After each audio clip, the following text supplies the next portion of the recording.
Guten Abend, ihr Lieben, willkommen im Stream bei Miriam Kreativ zu unserem Basteltermin. Mit Herzblut, Freude und Kreativität zeigt Miriam uns live, wie das Plotten geht. Hier gibt's Inspiration, schau hin und hör gut zu, dann klappt dein nächstes Werk, Erfolg und zwar im Nu. Mit Liebe zum Detail, durchdacht und fein, lädt Miriam uns heute zum Basteln ein. Gemeinsam basteln und lachen, Freude teilen und Neues schaffen. Ob Neuling, ob Profi, ganz egal. Es klappt bei jedem, das ist genial. Zusammen kreativ, wir basteln mit Papier. Hast du eine Frage? Die Antwort kriegst du hier. Der Plotter steht bereit, wir reiben uns die Hände und starten jetzt gemeinsam kreativ ins Wochenende.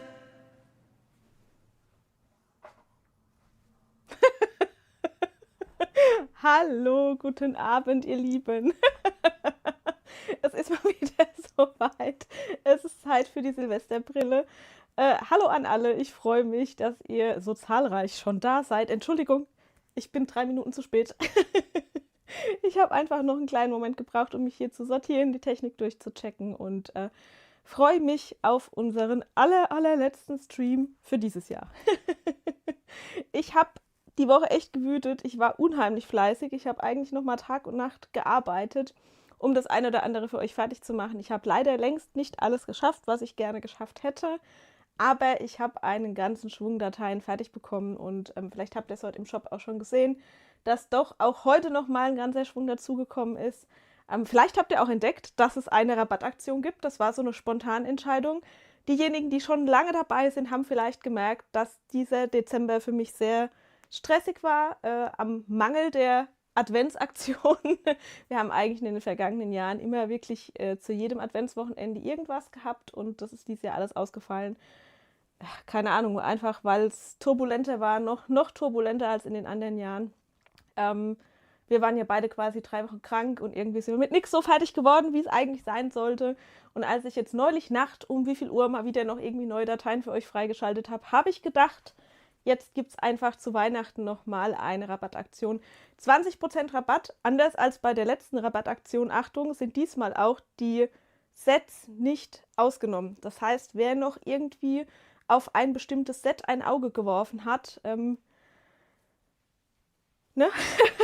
die Gelegenheit ist jetzt besonders günstig. Ich hoffe, das funktioniert für euch vom Zeitraum her.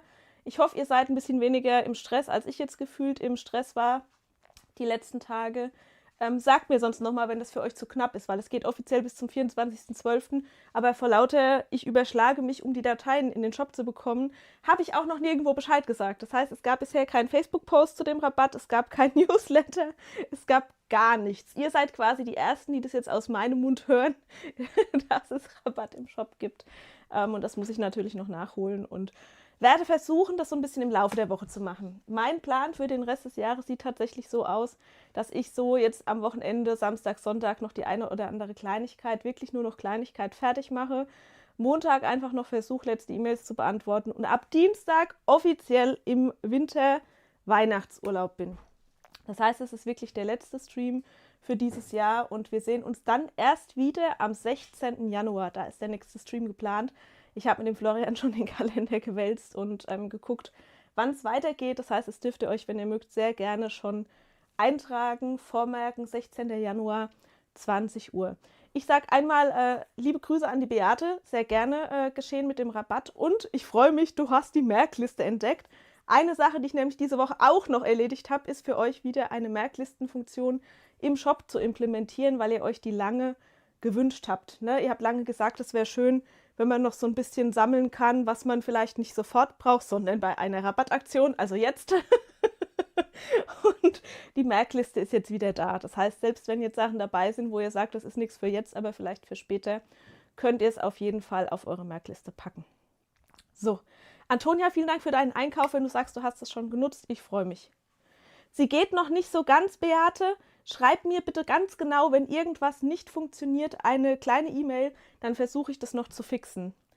Eigentlich sollte die Merklistenfunktion, ich zeige sie euch gleich auch nochmal im Shop, so funktionieren, dass ihr euch nur Sachen merken könnt, die ihr noch nicht gekauft habt, dass sie auch nur funktioniert, wenn ihr eingeloggt seid und dass Sachen, die ihr kauft, automatisch von der Merkliste runtergenommen werden. So, weil die Idee bei der Merkliste ist, da leben wirklich nur die Dateien, die ihr noch nicht gekauft habt, weil es ja bei Designs, die man nur einmal kaufen kann, keinen Sinn macht, die irgendwie langfristig auf der Merkliste zu speichern.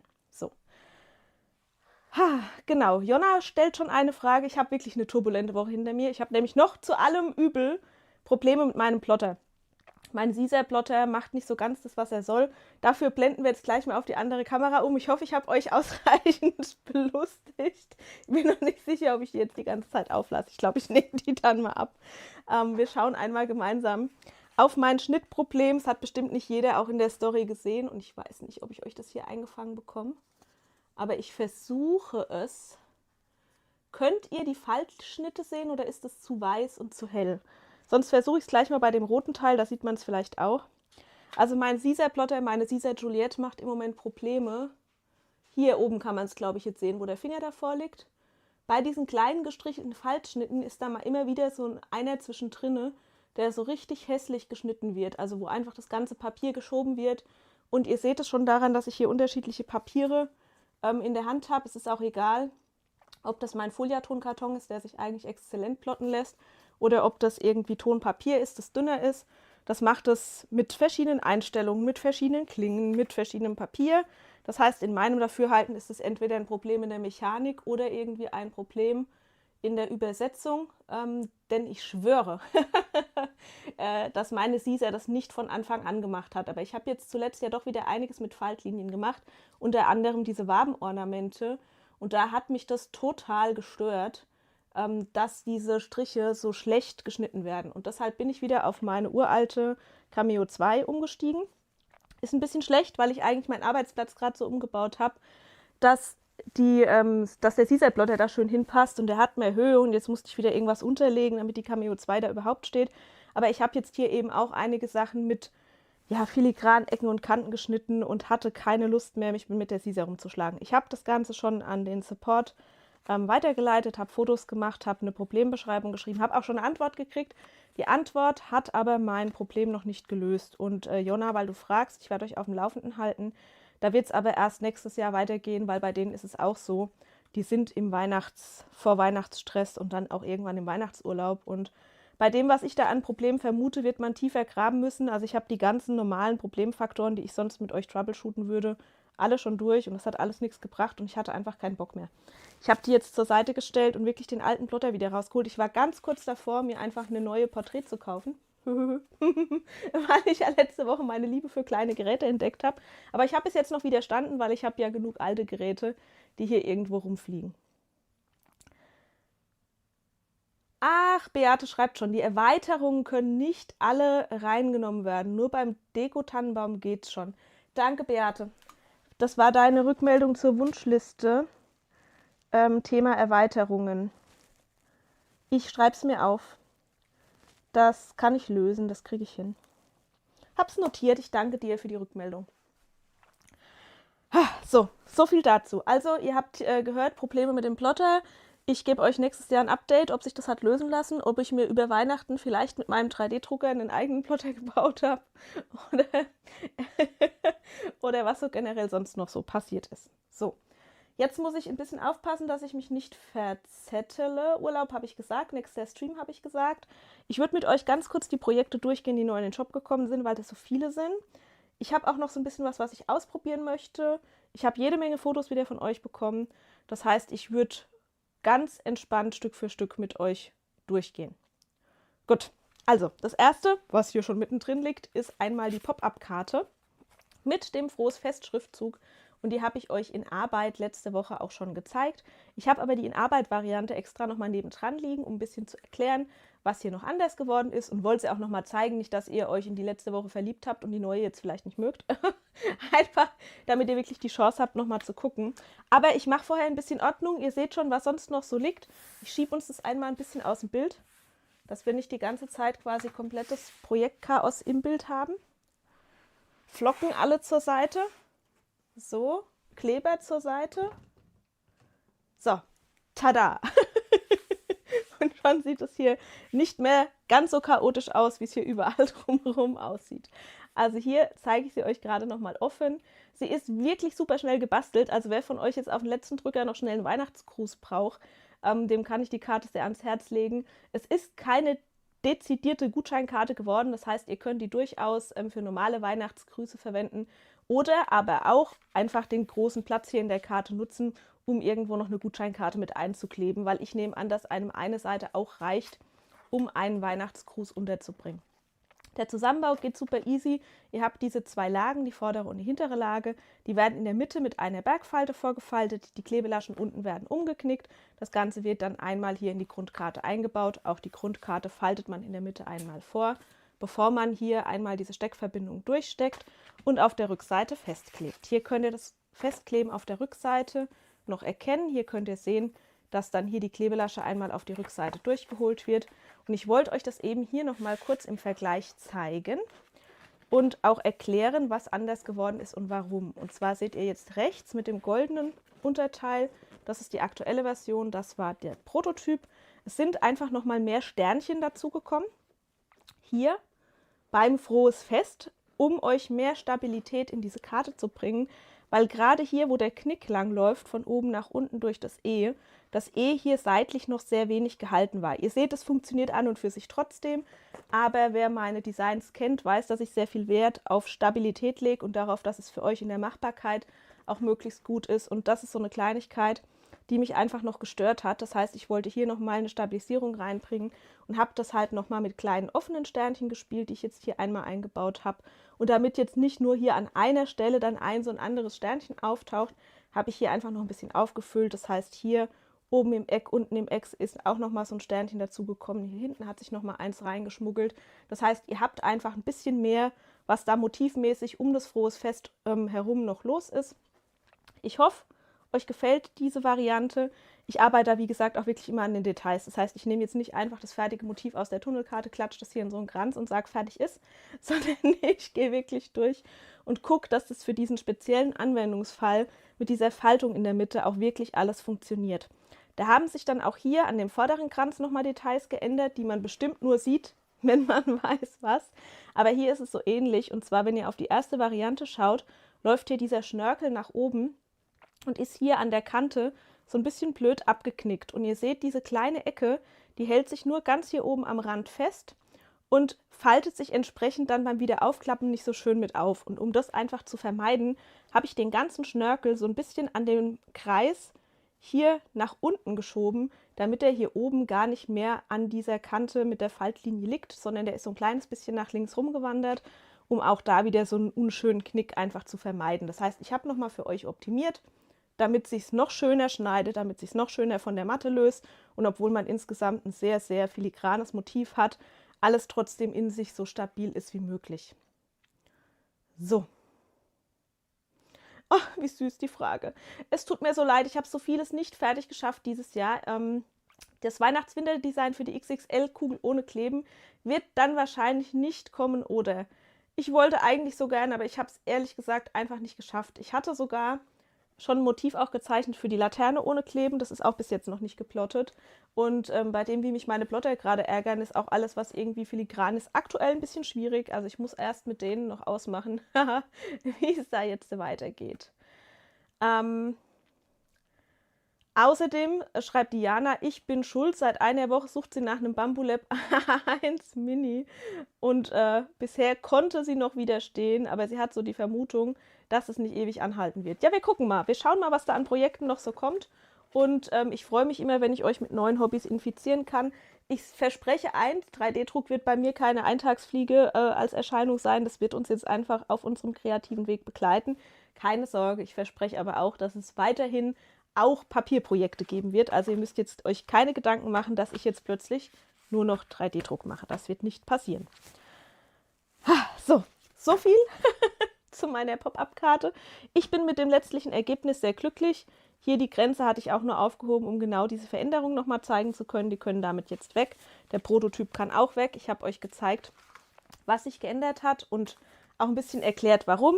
Einfach, um euch ein bisschen mit hinter die Kulissen zu nehmen, damit ihr auch ein bisschen eine Idee habt, was bei diesen Projekten alles mit reinläuft, weil man sieht was am Ende dann einen tollen Effekt hat, ne, sich schön aufklappt. Und ich glaube, ihr denkt manchmal, ich mache das einfach so im Vorbeigehen in einer Nacht.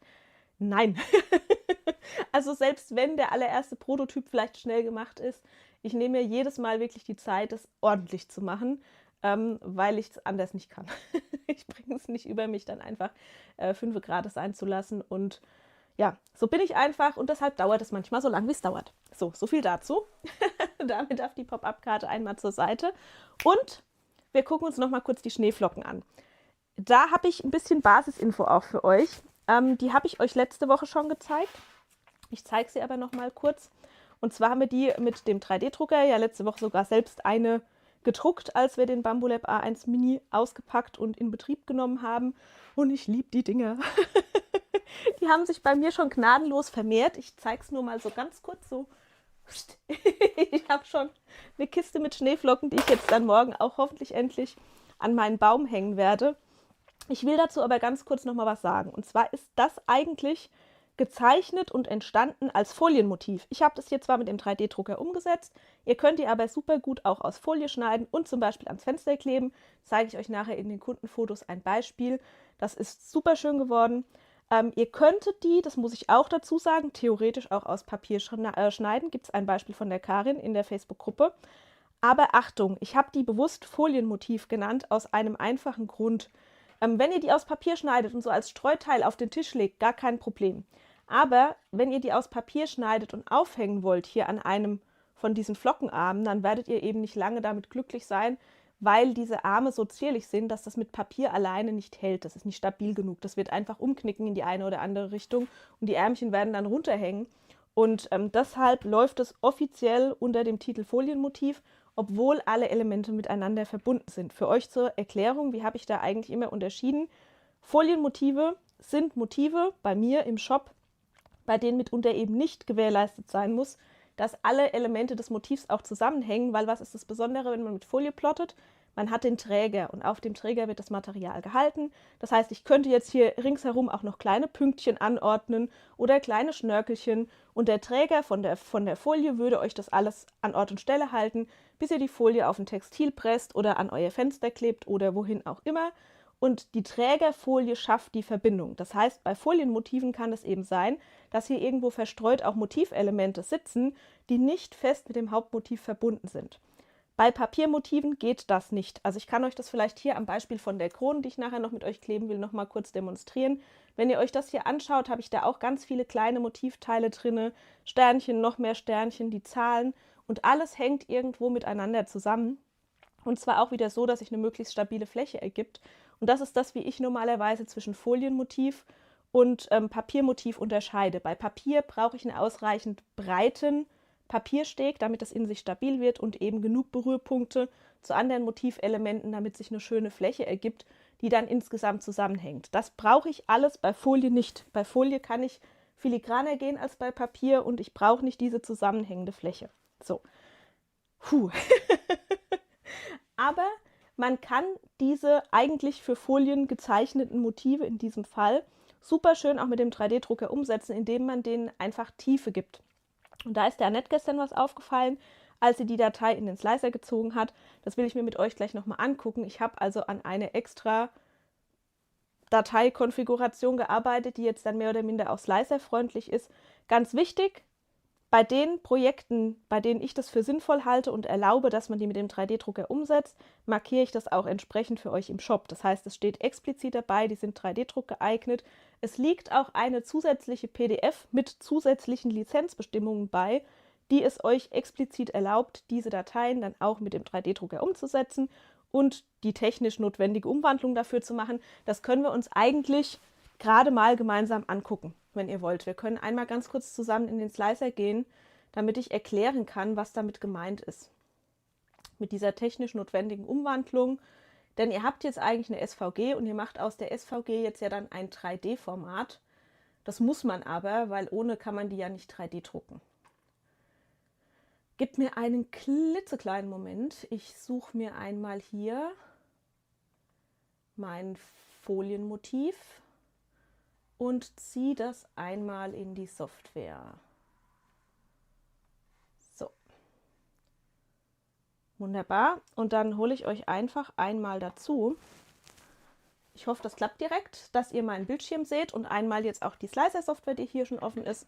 Das hier ist jetzt gerade Bambulab Studio. Man kann das Ganze aber auch im Anycubic Slicer machen. Und ich wollte euch einmal ganz kurz zeigen, wie das grundsätzlich funktioniert und warum es jetzt einen Wechsel im Aufbau der Datei gibt. Und ihr sagt mir dann, ob das für euch funktioniert, okay? Also jetzt aufpassen, alle, die einen 3D-Drucker haben oder sich dafür interessieren. Ich ziehe mir hier, ich schiebe euch mal den Ordner so ein bisschen ins Bild, einfach nur meine SVG-Datei aus dem Ordner in den Slicer. So. Und jetzt motzt er hier unten, dass es über die Plattengrenze geht, ist mir aber wurscht. Er bringt mir in dem Moment alle Formen, die da drinnen liegen, auf einen Schlag hier auf die Platte. Und ich habe eine Kleinigkeit geändert. Man kann hier in der Entfernung wahrscheinlich schon Text erkennen. Und wenn ich die Ansicht so ein bisschen kippe, kann man nicht nur in der Entfernung Text erkennen, sondern kann jetzt sehen, dass hier eine Originalgrößenangabe drin steht. Hier habe ich stark gekürzt. Hier steht jetzt nur noch Original 250 mm x 430 mm.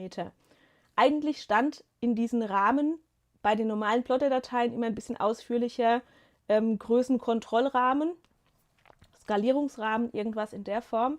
Das heißt, das Erste, was ihr mir bitte sagen dürft, ist, ob ihr Original mit Größenangabe versteht, ob das ausreicht, also ob das nachvollziehbar ist. Und dabei habe ich direkt was gelernt, das muss ich gleich auch noch mitschicken. Ihr seht jetzt, wenn ich das Ganze anklicke, dass leider SVG-Dateien eben nicht größengetreu in den Slicer importiert werden. Das heißt, schaut mal hier unten, zeigt er nämlich jetzt eine Größe an von 187,5 x 322,5 x 10 mm.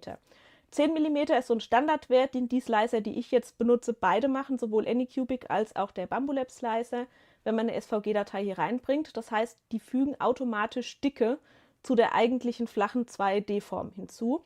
Das andere ist, es gibt ein in Anführungszeichen Problem. Alle Formen werden gefühlt auf 75% verkleinert. Hat was damit zu tun, dass Standardsoftware SVG-Dateien grundsätzlich mit einer Auflösung von 72 dpi speichert, Slicer-Software aber ein CSS-Standard von 96 dpi erwartet. Und diese Diskrepanz wirkt sich dann in einer anderen Größe aus.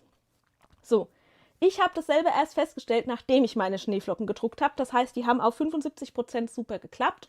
Aber ihr hättet jetzt hier eben auch immer die Möglichkeit, wenn hier oben die Originalgröße drin steht, auf die Originalgröße anzupassen. Dafür klickt man einfach hier oben das Skalieren-Fenster an und kann dann bei Größe den Wert eintragen, der hier drin steht. Das heißt, ich würde hier jetzt die 250 mm eintragen, das Ganze bestätigen. Ihr seht, er springt automatisch auf 430 auf der Y-Achse. Z hat er jetzt mit vergrößert und ich brauche die Schneeflocken keine 13 mm dick. Das heißt, ich nehme im Anschluss den Haken bei der einheitlichen Skalierung raus und gehe runter auf 2 mm. Und schon haben meine Schneeflocken Originalmaße, die Maße, die sie in der SVG-Datei eigentlich auch hätten.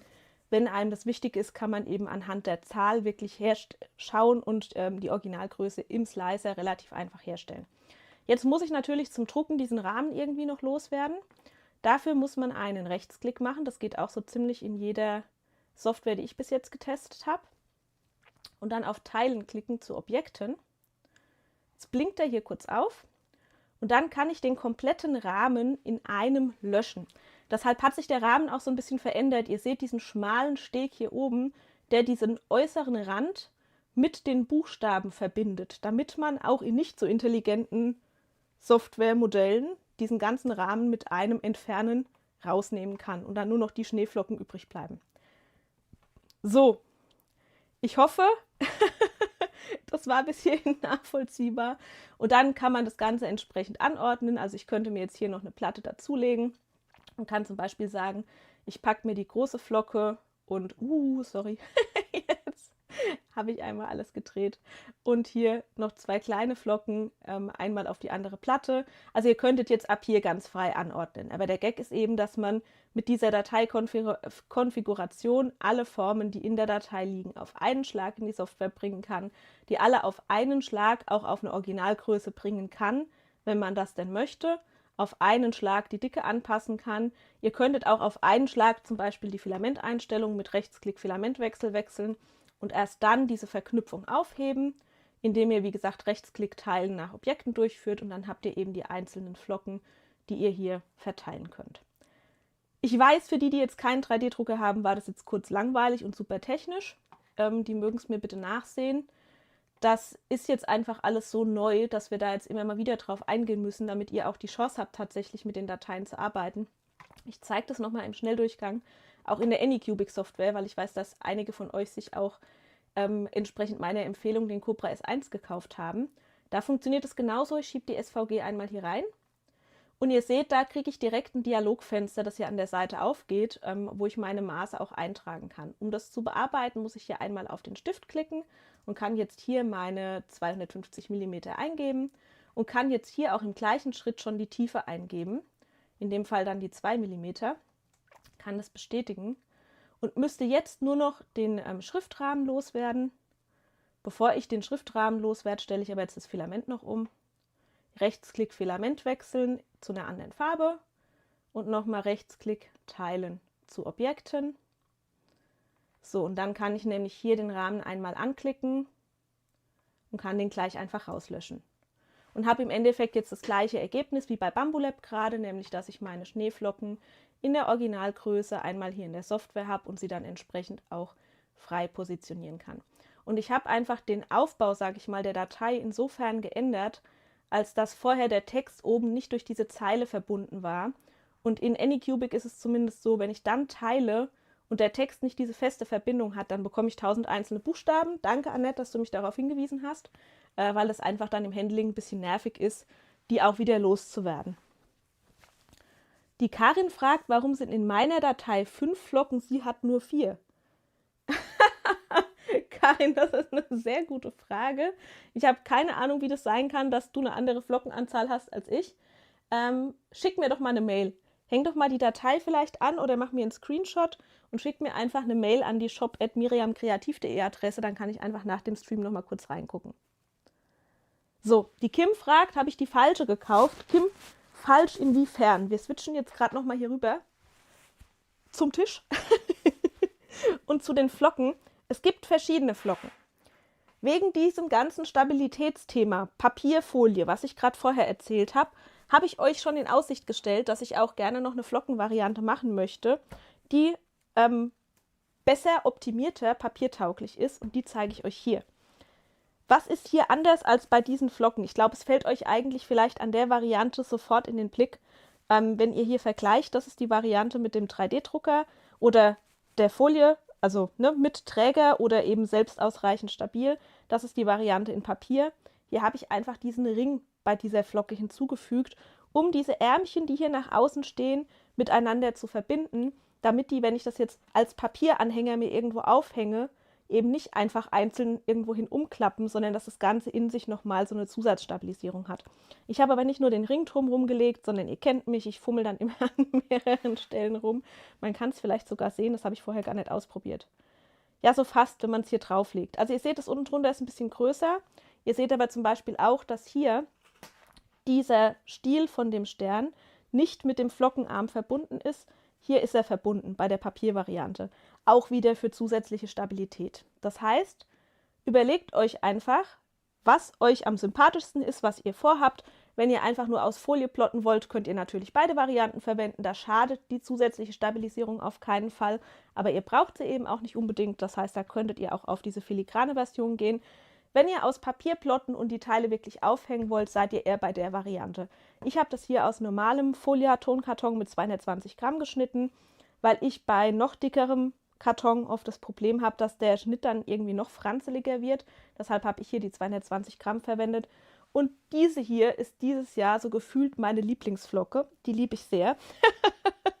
Und ihr seht daran auch, dass Flocke nicht gleich Flocke ist. Das heißt, auch wenn die symmetrisch aufgebaut sind, natürlich friemel ich, sage ich mal, an so einer Variante mit so vielen Details, mit so viel Kringelchen und Zwischenstabilisierungsstreben und dann doch hier nochmal ein bisschen Fläche, um eben den Freiräumen auch was entgegenzusetzen, viel länger rum, als an so einer einfachen, im Vergleich einfachen Flocke. Weil ich eben bei Papier ganz andere Vorgaben, sage ich mal, mir selber mache und im Kopf habe, um da diese Stabilisierung zu erreichen, die ich für euch auch immer erreichen will. Ich liebe die so. Es juckt mich fast in den Fingern, mir die als Untersetzer zu lasern, aber dafür müsste ich mich erstmal wieder mit meinem Laser auseinandersetzen. Der hat jetzt sehr lange Pause gehabt. vielleicht fällt mir das irgendwie zu Weihnachten nochmal ein oder nach Weihnachten, dass ich mir da nochmal Zeit nehme, mich da auch nochmal einzufuchsen. Aber jetzt immer schön eins nach dem anderen. Jetzt bin ich ja gerade im 3D-Druckwahn verfallen und ich wollte euch einfach wirklich Möglichkeiten geben. Ich wollte, dass alle, die wie ich absolute Papierliebhaber sind, eine Papierversion bekommen, die ausreichend, in meinen Augen ausreichend stabilisiert ist, dass sie wirklich mit Papier auch schön umsetzbar ist. Ihr könnt euch das hier vorstellen. Alle, die schon mit Papier gearbeitet haben, geben mir da hoffentlich jetzt direkt recht. Diese Variante, die überall so schön miteinander verbunden ist, die kriege ich super von der Matte gelöst, von der Schneidematte. Stellt euch das bitte bei so einem feinen, feingliedrigen Teil vor, das hier nirgendwo eine Verbindung hat. Das aus Papier von der Matte kriegen ist kein großer Spaß. Deshalb die extra Papierversion.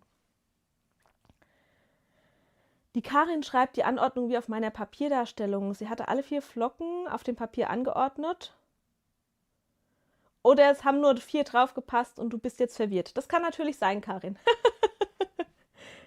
Ja, alles, was hier liegt, bis jetzt, ist jetzt schon im Shop. Das heißt, die Papierflöckchen sind in den Shop gewandert, die Folien oder 3D-Druckflöckchen sind in den Shop gewandert. Ihr könnt, und jetzt wird es kompliziert, Achtung, ihr könnt natürlich auch diese Papiervariante mit dem 3D-Drucker drucken.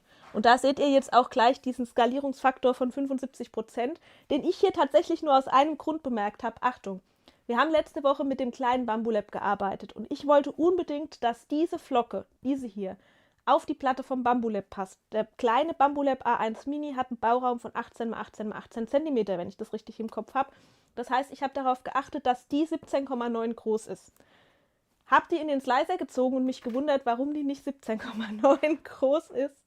Und dabei habe ich genau das gelernt. Das war auch wieder ein Learning für mich, dass es da ein Skalierungsthema, ein DPI, ein Auflösungsthema gibt, aus einer normalen SVG in den Slicer quasi rein und mich da dann eben auch wieder für euch mit auseinandergesetzt, damit es für euch immer alles Hand und Fuß hat. So, aber hier seht ihr die nochmal in 3D gedruckt und ich liebe sie auch in 3D gedruckt. Also es ist, wie gesagt, meine Lieblingsflocke dieses Jahr. Und sie wäre fast als Lieblingsflocke einfach einzeln in den Shop gewandert, weil ich sie so sehr feiere.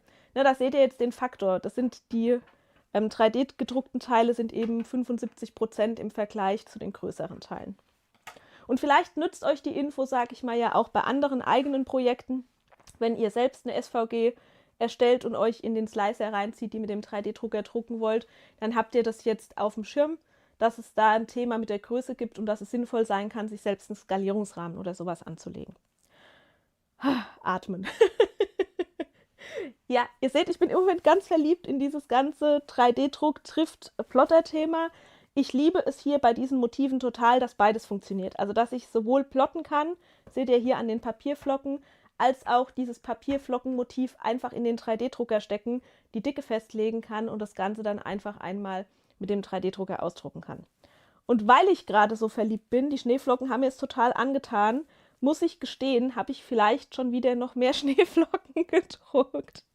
Ich zeige die euch jetzt. Ich habe vollstes Verständnis, wenn ihr jetzt sagt, bleibt mir fort. Mir reichen diese 5 Schneeflocken völlig, weil die sind unterschiedlich genug.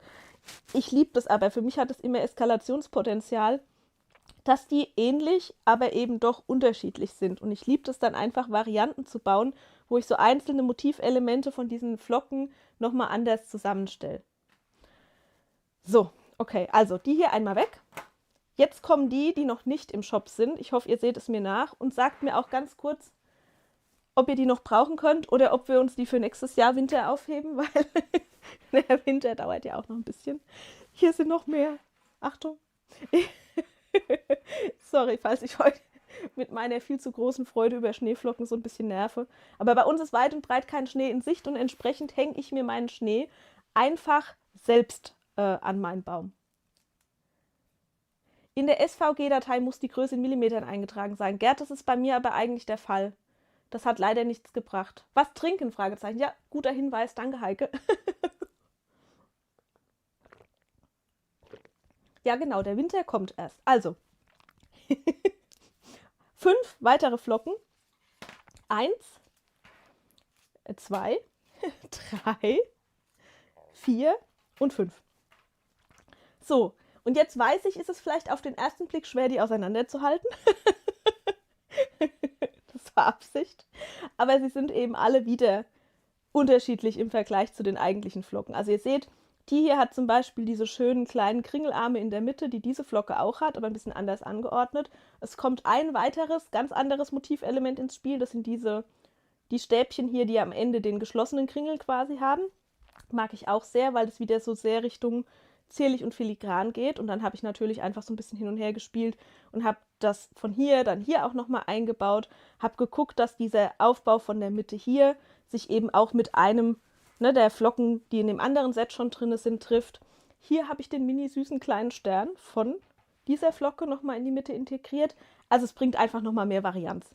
Damit hat man dann am Ende 10 unterschiedliche Flocken und dann kann man so Ratespiele machen und kann beim Aufhängen auch so ein Supermonk sein wie ich und sich schwer tun damit, die alle immer schön durchzuwechseln. Aber mit 10 hat man eine gute Abwechslung und eine gute Range und ich glaube, ich habe es eigentlich auch von der Größe her ganz gut getroffen, weil hier im ersten Set sind 2 relativ kleine drin. Ich habe die hier bewusst nicht ganz so klein gemacht, sondern so ein Mühe größer, um nochmal so eine kleine Zwischengröße einzubauen. Ich liebe es. So. Entschuldigung, ich räume sie jetzt auch sofort wieder weg. Also wer sagt, Schneeflocken habe ich jetzt genug gesehen, ne, an der Stelle. Ich bin einfach gerade total verliebt in dieses. Es ist so schön, dazu zu gucken und den Drucker einfach machen zu lassen und sich über jede einzelne Flocke zu freuen, die man da runternimmt. Zumal ihr euch das wirklich so vorstellen müsst, wenn ich in dem Entwicklungsmodus bin, dann packe ich ja nicht die komplette Fläche voll mit diesen Flocken, sondern ich drucke eine Flocke, mitten auf der Platte und freue mich dann wie ein Kind an Weihnachten, wenn ich die da runternehme und sie ist schön geworden. So, genau so.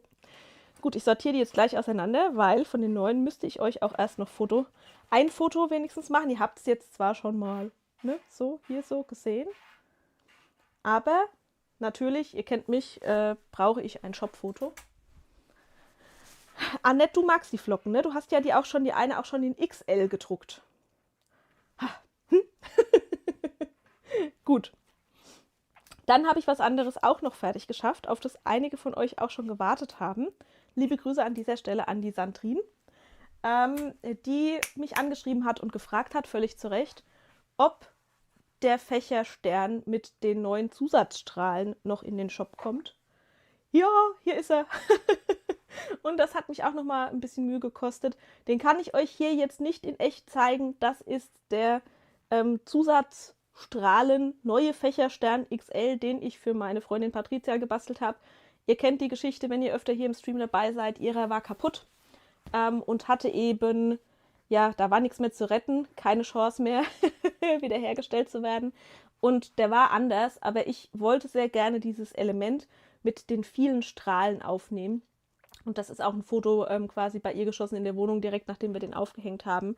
Ihr habt hier bei diesem Projekt verlinkt die Anleitung eigentlich zu dem Fächerstern XL1, der hier innen drin andere Strahlen hat. Können wir gerade hier nochmal auf den Anleitungstab rüberseppen. Das ist dieser hier. Die unterscheiden sich aber im Zusammenbau nur bei diesen Strahlen hier innen. Und die werden genauso eingesetzt. Der einzige Unterschied ist, dass man hier diese Strahlen noch mit Berg- und Talfalte vorfaltet. Ihr kennt es aus meinen Dateien, Berg- und Talfalte ist in der Datei selbst markiert. Es ergibt sich bei den Strahlen aber auch eigentlich mehr oder minder von selbst. Also ich traue euch das vollstens zu, dass ihr das mit diesem Anleitungsvideo zusammenbaut. Wenn ihr doch an irgendeiner Stelle nicht zurechtkommt, wie immer, schreibt mir gerne, ich helfe natürlich. So, und jetzt habe ich den natürlich, bevor ich den in dieser Riesengröße gebastelt habe, als kleinen, süßen, handlichen Stern getestet. Und den habe ich euch auch in den Shop gepackt. Das ist die MIDI-Variante, nicht die XL-Variante.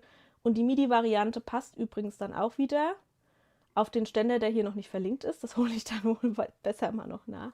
Also das ist die kleine Version, die ich euch letzte Woche auch gezeigt habe, wo ich sagte, mit ein bisschen Liebe, wenn man den ein kleines bisschen vergrößert, könnte man den vielleicht auch als Tannenbaumspitze verwenden, weil er innen drin hohl ist, ne, Platz bietet eben für Beleuchtung. Ansonsten alles, was an Erweiterungen für die XL-Fächerblume damals entwickelt wurde, also der Lampenhalter für die Stehlampe, das passt alles hier auch rein. Das schreibe ich mir auch auf, dass ich euch das nach dem Stream gerade nochmal verlinke, weil ich so im irgendwie Fertigstellen-Modus war, dass mir das irgendwie durchgerutscht ist, dass ich das noch gar nicht verlinkt habe. die Erweiterung noch verlinken. Ist notiert, ihr Lieben.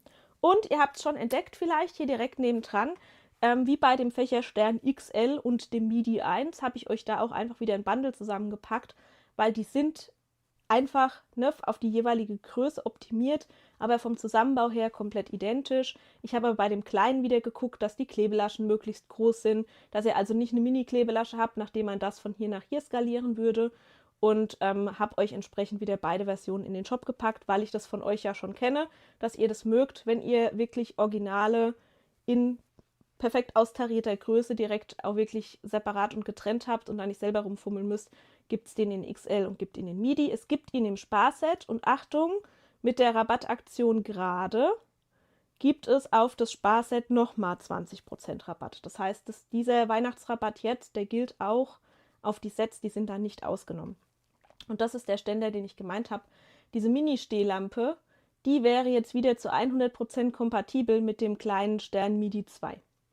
Der würde genau auf die Stehlampe passen. Für diejenigen von euch, die einen 3D-Drucker haben, vielleicht interessant. So, die Brille habe ich schon auf der Nase. Ich winke euch nochmal und trinke bei der Gelegenheit auch direkt nochmal einen Schluck Tee mit euch. Und kann auch gleich noch die süße kleine Silvesterbanderole herholen. Die ist auch super schnell gemacht. Die ist so ein jährliches, gibt es glaube ich seit 2016. Ich müsste mal nachgucken. Das werden jetzt 10 Jahre immer wieder. Oh, und die Alicia hat gerade noch ein Bild hochgeladen. Alicia, erinnere mich am Ende nochmal. Da müsste ich mich quasi nochmal einloggen. Mal schauen, ob das hier klappt. Klappt, jetzt klappt's. Dass ihr mit mir auch nochmal auf die kleine Silvesterbanderole gucken könnt. Die sind super einfach, also wer an Silvesterabend irgendwie ausfliegt oder auch zu Hause gern dekorieren möchte, ein kleines Mitbringsel braucht oder auch einfach so ein kleines nettes Mitbringsel für den Neujahrstag, dem kann ich die sehr ans Herz legen. Die sind super simpel. Ne, das ist einfach so ein Papierstreifen, davon passen 4 Stück auf einen Bogen DIN A4. Das heißt, ihr könnt die super schnell plotten. Es wird nichts geklebt. Hier seht ihr wieder, dass meine Plotter im Moment nicht so wollen wie ich. Jetzt ist es besser. Die werden einfach nur zusammengesteckt und man kann die vorher so ein kleines bisschen rund machen. Muss man aber auch nicht unbedingt, ohne sich den Klee zu verknicken im Idealfall. Und dann habt ihr hier einfach so kleine Flügelchen, die faltet man einmal um und steckt die Banderole dann hier einmal zusammen und faltet dann die Flügelchen innen wieder auf. Das heißt, da ist jetzt auch kein Kleber oder irgendwas nötig oder im Einsatz. Wäre hier auch Quatsch. In den ersten Jahren habe ich wirklich Cupcakes gebacken und habe die dann auch da schön reingestellt. Ist klar, könnt ihr euch vorstellen, die Teile kriegen dann Fettflecken, die fliegen dann einfach weg. Finde ich, kann man aber hier bei Papier auch verantworten. Das ist dann glaube ich, ganz okay. Und ich habe auch schon Jahre gehabt, wo ich einfach nur ein Teelichtglas reingestellt habe und die eben als Deko aufgestellt habe. Und weil ich das von euch aus den letzten Jahren kenne, dass ihr euch die immer in geupdateter Variante wünscht, habe ich mich auch dahinter geklemmt, um das Ganze möglichst jetzt noch vor Weihnachten fertig zu machen, weil ich aus den letzten Jahren weiß, dass einige von euch die sehr gerne zu Weihnachten mit verschenken. So. Nächstes wäre die Krone. Die Brillenträger von euch, liebe Grüße an dieser Stelle an die Annette, wünschen sich in der Regel als Alternative zu meiner sehr schicken Brille, die ich bis jetzt auf der Nase hatte, eine Krone. Die Silvesterbrille hat auch schon absolute Tradition, auch bei uns, und das ist eigentlich ganz witzig, weil ich mir wirklich jedes Jahr die Mühe mache und die jedes Jahr ein bisschen anders aussieht. Falls ihr euch fragt, was dieses Jahr ein bisschen anders ist, das sind diese kleinen Sternchen hier zwischendrin, auf die ich dieses Jahr Lust hatte, die da zwischendrin eingebaut sind. Ihr könnt die am Stück plotten wie ich, dann bräuchtet ihr eine lange Schneidematte. Ihr könnt die aber auch in Teilen plotten, das ist beides im Download drin, die Version am Stück und die geteilte Version. Bei der geteilten Version sind einfach die Bügel hier außen von der Brille separiert, die sind quasi abgeschnitten. Hat den Vorteil, dass ihr die Bügel in einer anderen Farbe umsetzen könnt und hat den Vorteil, dass ihr das Ganze A4-tauglich plotten könnt. Ich habe hier aus Faulheitsgründen und weil ich die Mintfarbe gerne mag, das Ganze einfach am Stück geplottet und einfach nur die Zahlen hier oben aufgeklebt. Ja, und mehr ist das nicht. Die sind auch super schnell gemacht. Also wer da Lust hat jetzt für die Silvesterparty oder das alljährliche Silvesterfoto noch ein paar Brillen zu plotten, ihr könnt loslegen. So, die Krone kleben wir einfach gemeinsam. Das habe ich nämlich vorher nicht geschafft. So, weiter geht's. Und auch hier habt mal ein bisschen Mitleid mit mir. Ich hasse das. Es ist, als ob ich selbst krank wäre. Wenn mit meinem Plotter was nicht funktioniert, dann bin ich total frustriert und genervt. Und ihr seht, dass ich jetzt heute eigentlich mit meiner Cameo 2 geplottet habe. Und die hat zwar, wenn sie geschnitten hat, gut geschnitten, aber ihr seht, dass die hier zum Beispiel mir diese ganzen Papierteile nicht richtig geschnitten hat.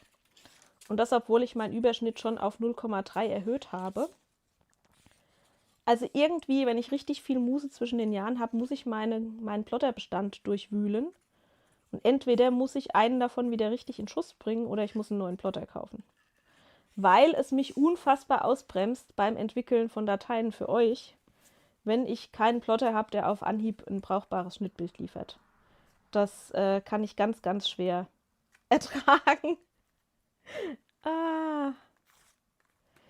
Die Marina schreibt, auf die Banderole wartet sie immer. Das freut mich total. Hier ist sie. Sie ist da. Ich hoffe, du lässt den Plotter glühen. Und ich hoffe, auch wenn ich jetzt schon Weihnachtsurlaub angekündigt habe, wenn ihr jetzt noch plottet, denkt an mich, knipst ein schnelles Foto. Ich habe im nächsten Jahr auch noch ganz viel mit euren Bildern vor. Das heißt, weiterhin seid ihr herzlichst eingeladen, mich mit euren wunderhübschen Umsetzungen zu unterstützen. So, hier ist das Mittelteil von der Krone, hier ist der Kleber. Ich hole mir gerade mal noch eine kleine Pinzette dazu. Und nutze die Gelegenheit, dann habe ich mir nämlich schon die Arbeit gespart, eine PDF dazu zu machen. Haha, gibt keine Anleitungs-PDF, wir machen das hier im Stream zusammen. Kurz zu erklären, wie sich das hier zusammensetzt. Und zwar habt ihr hier für die Krone 2 Streifen, das sind diese beiden längeren. Und die legt man einfach mit diesen geschlossenen, nicht besonders geformten Enden quasi aneinander und klebt dann dieses Kronenteil da einmal mitten drauf. So, mehr ist das nicht, aber ich denke, es ergibt sich vielleicht nicht zu 100% von selbst, wie das Zusammensetzen funktioniert, wenn man das noch nie gemacht hat. Und um das machen zu können, trage ich jetzt einfach hier auf der Rückseite einmal Kleber auf. Das heißt, ich gehe einmal hier über meine Form gerade an den Rändern und positioniere entsprechend hier den einen Streifen auf der einen Seite und klebe den einfach so an, dass er hier in der Mitte in etwa mittig auf dem Papiersteg liegt. Das muss man nicht zu genau nehmen. Und dass er hier unten kantenbündig liegt. Das können wir uns von vorne gerade noch einmal angucken. So. Das ist doch jetzt, denke ich, ganz gut.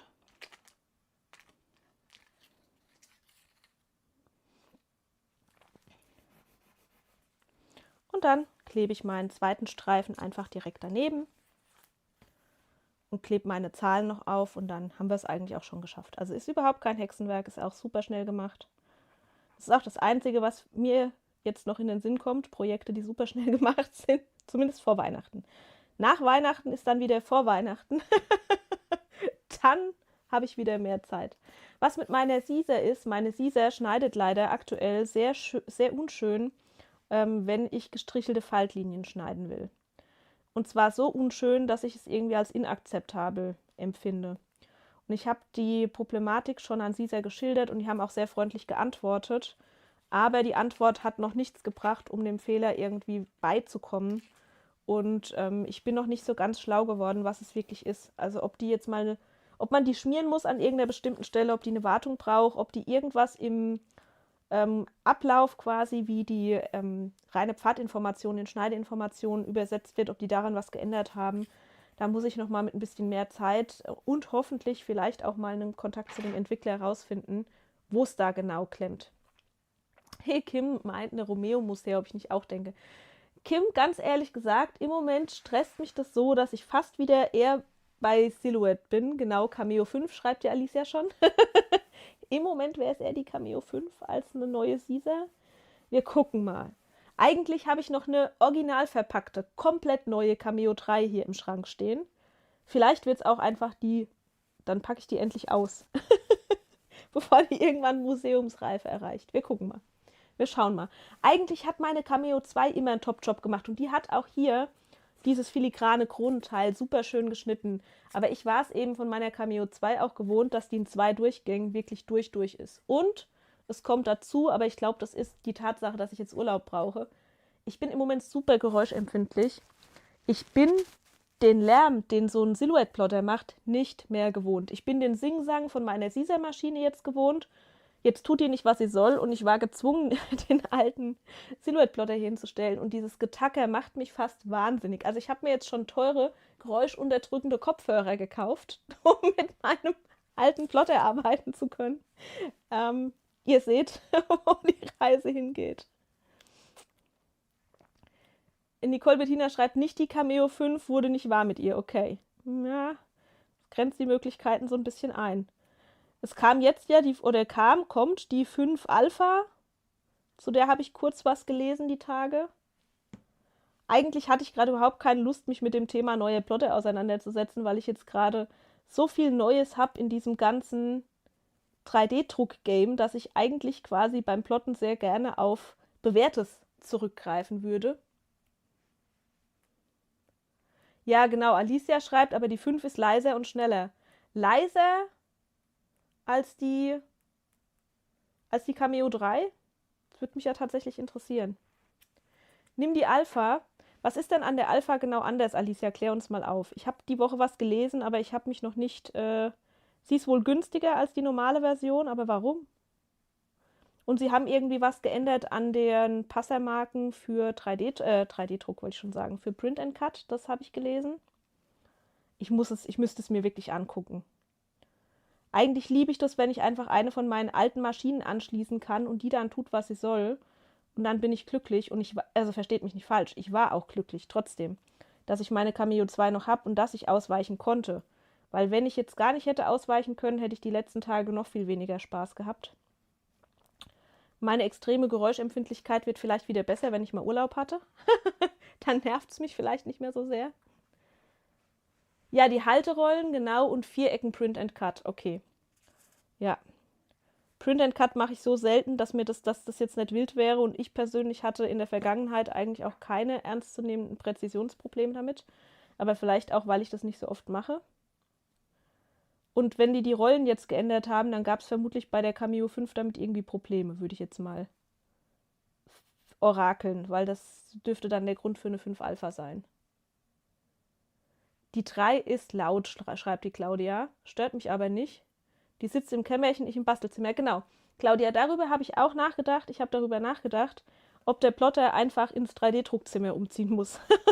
Dann müsste ich zwar schon wieder umräumen, aber ich habe auch kurz darüber nachgedacht, ob der einfach ein Zimmer weiterzieht, sodass ich die Tür zwischendrin zumachen kann und nicht mehr direkt daneben sitze. Weil das macht ja in der Geräuschkulisse, die man sich da irgendwie reinzieht, schon echt einen Unterschied.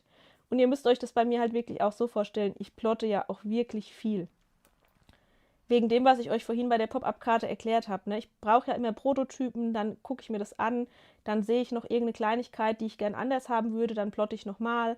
Also das ist ja so ein ewiges Hin und Her. Plotten, angucken, korrigieren, wieder plotten, wieder angucken, wieder korrigieren. So lange, bis ich endlich zufrieden bin. Und das kann dauern. Die Alicia fand die 3 furchtbar laut, ja. Also ich habe jetzt halt gerade den Vergleich, weil ich eben von dem Caesar-Plotter komme, der macht auch Geräusche, aber der macht halt ganz andere Geräusche als der Silhouette-Plotter. Also es ist nicht so, dass der keine Geräusche macht, aber sie sind halt anders.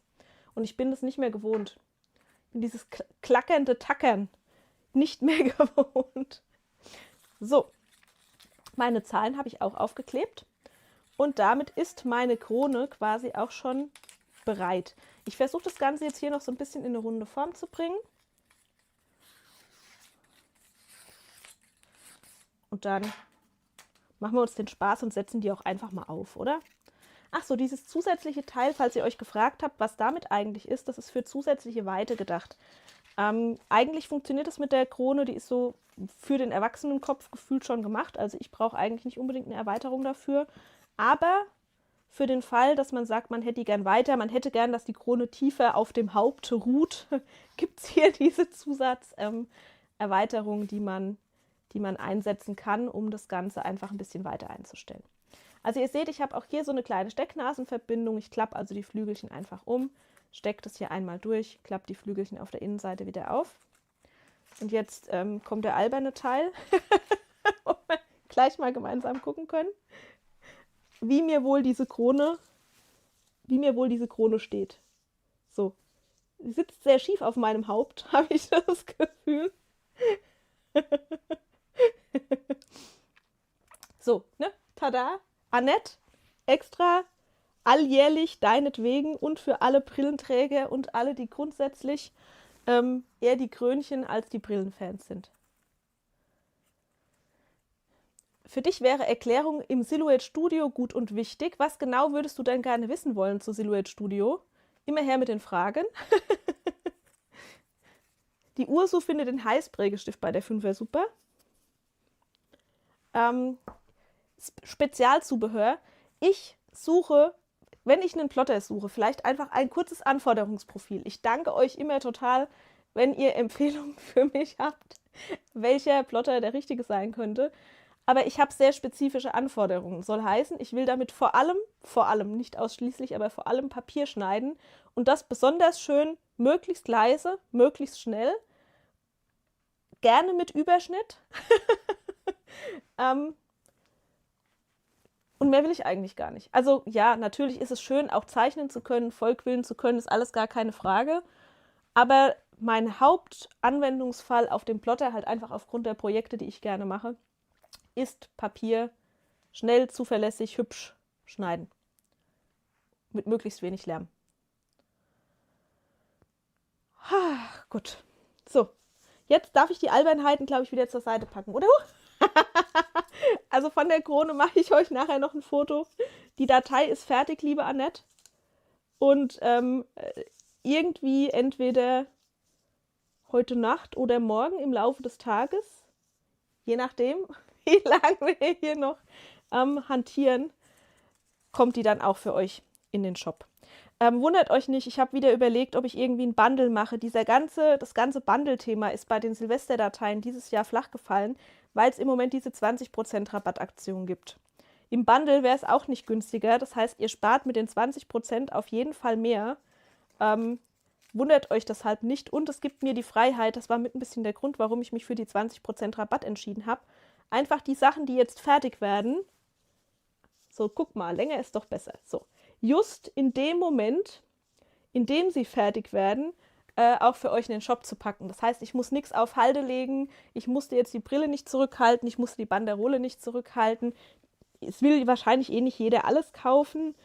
Ich konnte quasi einfach freie Fahrt mäßig, ich muss mal auf den zweiten Bildschirm gucken, ich konnte freie Fahrt mäßig euch einfach die Dateien in den Shop reinwerfen, sobald sie wirklich quasi komplett fertig waren. Die 5 Alpha soll bis zu 5 mm Dicke können, ja, ach, da gebe ich nichts drauf. Wenn die nicht viel, viel mehr an Schneidepower, an Andruck auch mitbringt, dann wird die auch nicht mehr Dicke durchschneiden. Vielleicht mehr Dicke transportieren. Ich bräuchte hier mal einen Spiegel. Vielleicht mehr Dicke transportieren, so durchtransportieren, vielleicht auch wieder schön, um die irgendwie mit Spezialwerkzeugen, irgendwas, was du durchschickst, zu bevollquillen oder so. Aber das wäre mir gar nicht so wichtig. Mir wäre wirklich wichtig, einfach nur einen sauberen, leisen, unpingeligen Papierschnitt durch den Plotter jagen zu können. Das ist mein Hauptanwendungsfeld, mein Hauptanwendungsfall. Print and Cut ist natürlich schön, bisschen zeichnen ist auch schön, aber ich brauche eigentlich nicht unbedingt ein Rollmesser oder irgendwie Schnickschnack. Ich brauche einfach nur Basisfunktion, hübscher Papierschnitt. Das wäre mein Traum. Kim sagt, sie glaubt nicht, dass ich mir was Gutes damit tue, das Modell zu wechseln. Der Romeo ist, glaubt sie, besser. Sie liest immer nur von Juliet-Problemen. Ja, ich konferiere auch nochmal mit Caesar. Also ich habe den Haken an dieses Caesar-Thema noch lange nicht dran gemacht. Ich zeige euch mal was. Lacht ihr mich jetzt gleich noch mehr aus. Ich habe jetzt ja einen 3D-Drucker und habe diese Woche das erste Mal erfolgreich TPU gedruckt. Und ich zeige euch auch, wofür. Nicht dafür, es stimmt nicht ganz, nicht dafür, aber ich zeige euch 2 Sachen.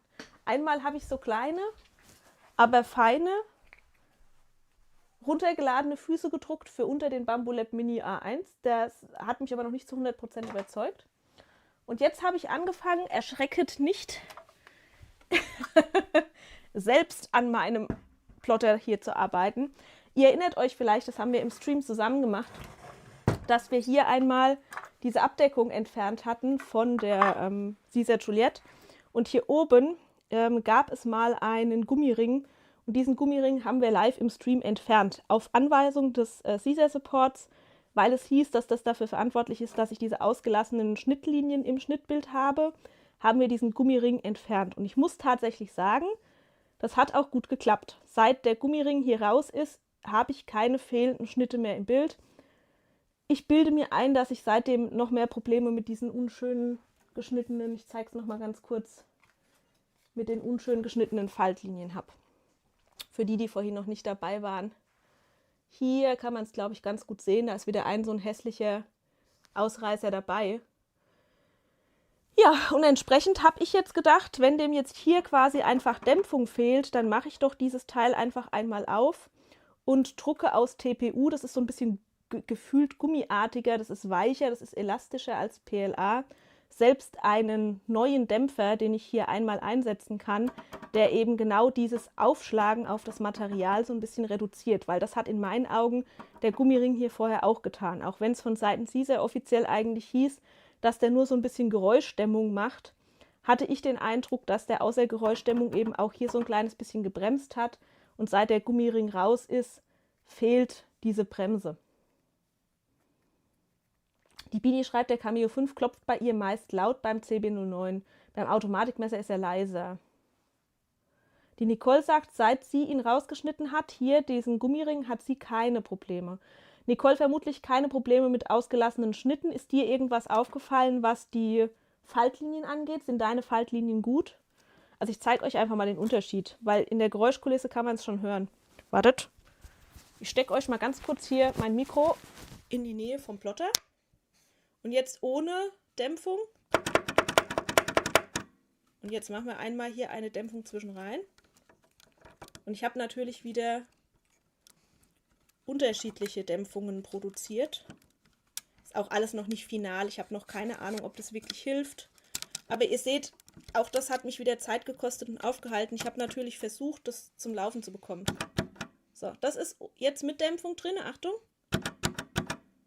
Also es ist schon dumpfer vom Geräusch her. Es ist nicht ganz so blechern und so laut. Weil mir das schon aufgefallen ist, nachdem dieser Gummiring raus war, hat der Plotter einfach andere Geräusche gemacht. Und ich habe hier mit den Formen so ein bisschen gespielt. Hier habe ich quasi so eine Lippe oben dran, die sich selbst so zusammendrücken lässt, ebenso ähnlich wie der Gummiring. Was mir da aber ein bisschen fehlt, ist die Arretierung an den Kanten. Die habe ich hier wiederum dran. Ich will euch da gar nicht zu sehr mit Details langweilen. Wenn da irgendwas richtig Cooles bei rauskommt, erfahrt ihr das immer zuerst.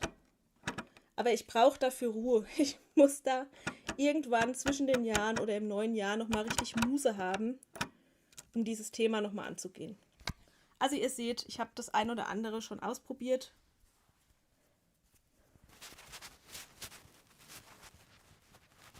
Bis jetzt alles gut, schreibt die Nicole. Na, das ist doch gut, Nicole. Ich habe halt schon gedacht, vielleicht ist meiner jetzt auch einfach alt oder vielleicht bräuchte er zum Beispiel einfach mal eine neue Fettung an irgendeiner Stelle. Es muss ja irgendeinen Grund geben, warum der so rissig schneidet. Und eigentlich, wenn ich so ein Schnittbild hätte bei einem Silhouette-Plotter, ich wurde ja früher ganz, ganz viel immer mit Schnittbildern konfrontiert, die nicht so gut aussehen, hätte ich vom Gefühl her gesagt, hier stößt die Klinge durch das Material, die Klinge ist zu weit ausgestellt, der stumpfe Teil schiebt dann das Material quasi mit weiter. Und die Caesar-Plotter haben ja viel mehr Anpressdruck. Die hämmern ja hier mit einem ganz anderen Anpressdruck an, als die Silhouette-Plotter, die ich bisher verwendet habe.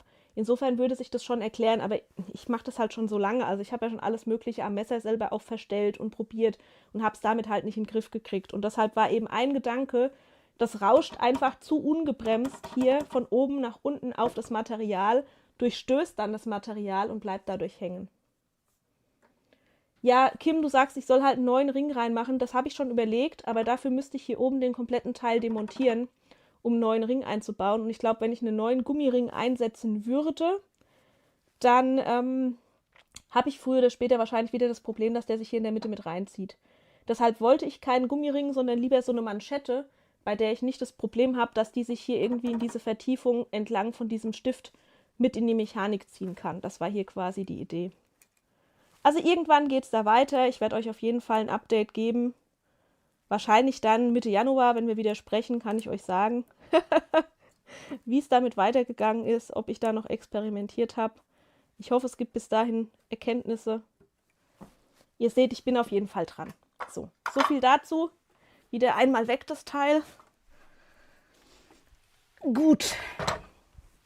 Jetzt gucke ich ganz kurz auf meine Projektliste. Wir sind gekommen bis zur Krone. Ach so, ja, ich habe noch was hinter mir stehen. Wartet. Da wechsle ich doch mit euch nochmal hier die Kamera. Da hängt's. Könnt ihr auf diese Entfernung überhaupt irgendwas erkennen? Wahrscheinlich nicht. Also, wenn ich das jetzt hier gleich wegnehme, dann werden mir die Häuschen entgegenfallen. Deshalb bringe ich die einfach mal so mit und zeige euch noch die Häuschen und auch den Ring. Zu dem Ring hattet ihr nämlich vorhin auch eine Frage. Die kann ich dann an der Stelle gleich noch mit beantworten, da auch was dazu erzählen. Da habe ich nämlich auch wieder einen Materialtipp für euch. So. 3D-Druckprojekte. Schaut mal her. Diesen Klötzchenring zum Aufhängen, den hatte ich euch neulich schon mal irgendwann gezeigt. Und ich habe gerade vorhin, glaube ich, die Frage gelesen, wie der zusammengebaut wird. Und zu dem Thema will ich ganz kurz was sagen. Diese Perlenringe, die drucke ich in 2 Hälften. Das heißt, wenn man hier auf die Seitenkante drauf schaut, dann sieht man auch so ein bisschen eine Naht. Das ist leider nicht ganz zu vermeiden, aber mich persönlich stört es ehrlich gesagt kaum, weil der hat sowieso ja eine Richtung, sage ich mal, aus der man da drauf schaut und da sieht man eben nichts davon. Ich habe den diesmal nicht gedruckt mit Holzfilament, sondern mit einem PLA, mit einem ganz normalen PLA-Filament, was eben so ein bisschen so einen Naturton schon hat. War hier, wenn ich das richtig im Kopf habe, ein Bambulab Standard PLA Mattfilament. Und gedruckt wird er in 2 Hälften, die eben einfach mit flacher Rückseite gedruckt werden. Das heißt, ihr druckt eigentlich nur einen halben Perlenkranz, wenn ihr so wollt, eine obere Hälfte, eine untere Hälfte. Und dann werden beide Hälften aufeinander geklebt. Und ich mache das wirklich nacheinander. Das heißt, ich klebe dann erst die 2 Hälften Vorder- und Rückseite zusammen. Und wenn das getrocknet ist, dann klebe ich das vordere und das hintere Klötzchen an. Und ich hatte euch bei den anderen Klötzchenringen, Ständern, einer steht hier, kann ich euch nachher auch nochmal von vorne zeigen, habe ich euch einen Sekundenkleber gezeigt, den ich dafür benutzt habe. Mich persönlich hat dieser Sekundenkleber aber ein bisschen unter Stress gesetzt, weil er halt wirklich sehr schnell anzieht. Ich kann es gerade nochmal herholen. Also für Verbindungen, wo es wirklich darum geht, schnell zu kleben, ist der top. Das ist dieser hier, das ist dieser Kraftprotz-Sekundenkleber. Bei diesen Perlenringen ist es für mich aber so, dass ich sehr gern wirklich gucke, dass die ganzen Übergänge schön aufeinander liegen. Und ihr seht schon, das Ganze bleibt auch in sich so minimal flexibel. Das heißt, es lässt sich schon auch irgendwie verschieben. Und es war dann für mich sehr stressig, möglichst schnell quasi den Sekundenkleber aufzutragen und dann hart zu gucken, dass es nicht irgendwo schon festhält, wo ich vielleicht doch noch schieben will. Lange Rede, kurzer Sinn. Ich habe einfach noch einen anderen Kleber ausprobiert und bin da bei dem Pattex Multi gelandet, dem Alleskleber. Den hatte ich euch in den Materialtipps auch schon verlinkt. Aber ich dachte trotzdem, ich sage noch mal was dazu, nicht, dass ihr euch wundert, warum ich den jetzt anders geklebt habe. Der große Unterschied ist, dass der wirklich dann einfach lang braucht, also relativ lang, um fest zu werden. Heißt, ich habe das dann einfach so gemacht, dass ich den habe über Nacht trocknen lassen. Ich habe den Pattex auf diese Ringhälfte quasi aufgetragen, habe die zweite Ringhälfte aufgesetzt und dann lässt sich das alles so richtig schön hin und her schieben. Dann habe ich den Ring an mehreren Stellen geklammert, damit sich eben nichts verschiebt, wo sich nichts verschieben soll. Ne, ich habe da ringsrum quasi Klammern drauf gesetzt und habe dann immer wieder kontrolliert, dass die Perlchen wirklich schön aufeinander sitzen, habe das über Nacht trocknen lassen. Und nachdem der Ring in sich gepasst hat, habe ich dann hier außen die Hölzer aufgeklebt, auch mit dem Pattex Multi.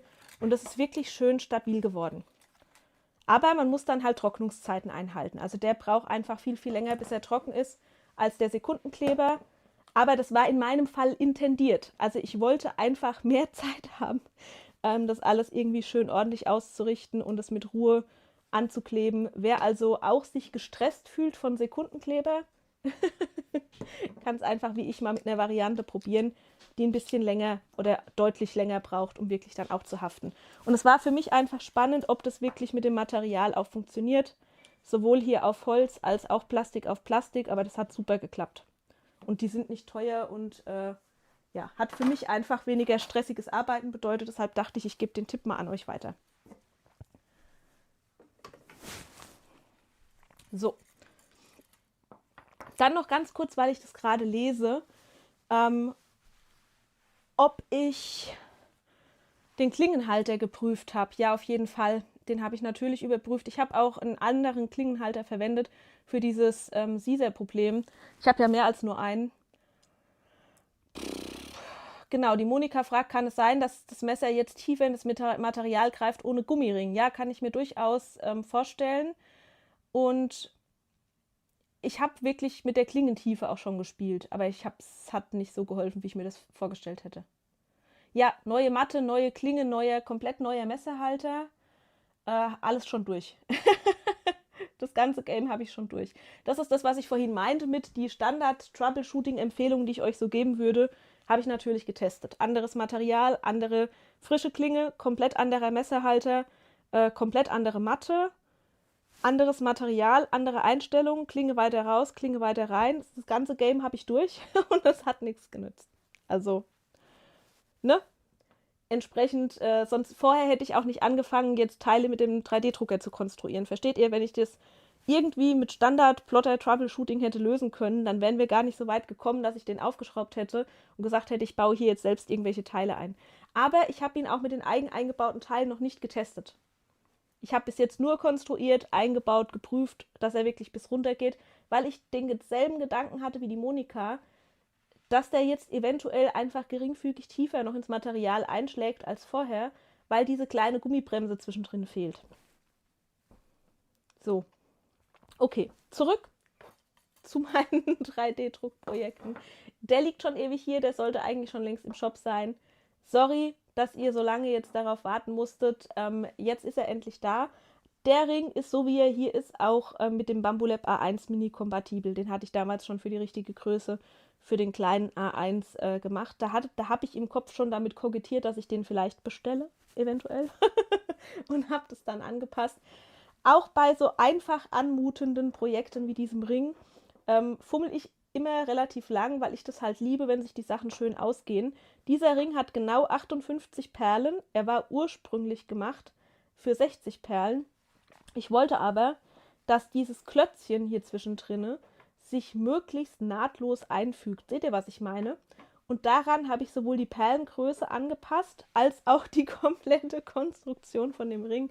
Das heißt, es endet jetzt nicht hier unten und auch nicht hier oben einfach mit so einem abgeschnittenen, blöden Stück halbe Perle, weil es ja schon so immer noch die Optik haben soll, als wäre das wirklich aufgefädelt, sondern es endet hier wirklich schön, so gut es geht, eben auf so einer glatten Fläche mit einer ganzen Perle und startet hier auch wieder mit einer ganzen Perle. Und dafür schreibe ich dann auch immer in der 3D-Software ganz spezifische Anordnungen, mit denen ich ganz präzise die Position der einzelnen Teile bestimmen kann. So, nur dass ihr euch nicht wundert, da steckt auch immer einiges an Rechnen und an Mathe drin. Könnte man sicher auch alles viel banaler machen, aber wenn ich sowas schon mache, dann will ich wirklich auch, dass das ja einfach in sich quasi stimmig ist. Ich gucke noch ganz kurz nach euren Fragen und dann geht es weiter im Text mit den Häuschen, weil zum Thema in sich stimmig habe ich da auch wieder viel gearbeitet. So, die Heike sagt, ihre Juliette hat den Gummiring noch ein Jahr, circa jünger als meine und macht schon ewig diese Fehler. Okay, spannend, Heike, das ist gut zu wissen. Das heißt, daran liegt es schon mal nicht. Das ist doch schon mal ein gutes Kriterium. Danke für die Rückmeldung. Ah, und die Beatrice fragt, ob ich die Klötzchen säge oder die kaufe. Die habe ich gekauft. Das sind Klötzchen vom Klötzchenmann in dem Fall, aber einfach bestellt über Amazon. Ich habe die euch in meiner Materialliste verlinkt. Das ist so ein Standardmaß tatsächlich. Habe ich sowohl hier für die stehende Variante als auch für die hängende Variante benutzt. Ich habe zu den Klötzchen noch 1000 Ideen. Und alle von euch, die auch mit Klötzchen basteln, dürfen auch nochmal schreiben, ob das die Maße sind, die sie auch verwenden. Ich suche dir das Maß ganz kurz raus. Warte, und ich zeige es vielleicht auch einfach kurz auf der Webseite. Wir springen einmal rüber auf die Webseite. Und da siehst du, ist der Klötzchenring. Und eigentlich, wenn ich ordentlich war, guck mal, ist es hier unten beim Materialbedarf verlinkt. Da ist sowohl der Pattex drin, deshalb dachte ich, sag kurz was dazu, als auch die Klötzchen, die ich verwendet habe. Und da stehen die Maße auch drin. Die haben 22 x 8 x 160 mm, die ich hier benutzt habe. Und ich glaube, das ist so ein gängiges Maß. Ich habe versucht, vorher auch mal ein bisschen zu recherchieren. Und diejenigen von euch, die Wünsche dazu haben, zu den Klötzchen, egal ob Projekte für den Plotter oder auch für den 3D-Drucker, Die dürfen gerne Wünsche äußern. Schaut mal, ich stelle mal den anderen stehenden Ring nochmal hier zu mir. Der steht jetzt übrigens schon die ganze Zeit hier auf meinem Tisch. Und ich habe einfach meine helle Freude daran, weil ich weiß nicht, wie es bei euch ist, aber bei uns läuft aktuell natürlich die Heizung. Und es reicht schon, dass mein Fächersternchen, das hier drinne hängt, sich einfach bewegt, sich dreht. Also ich hatte das einfach nur an den Faden aufgehängt.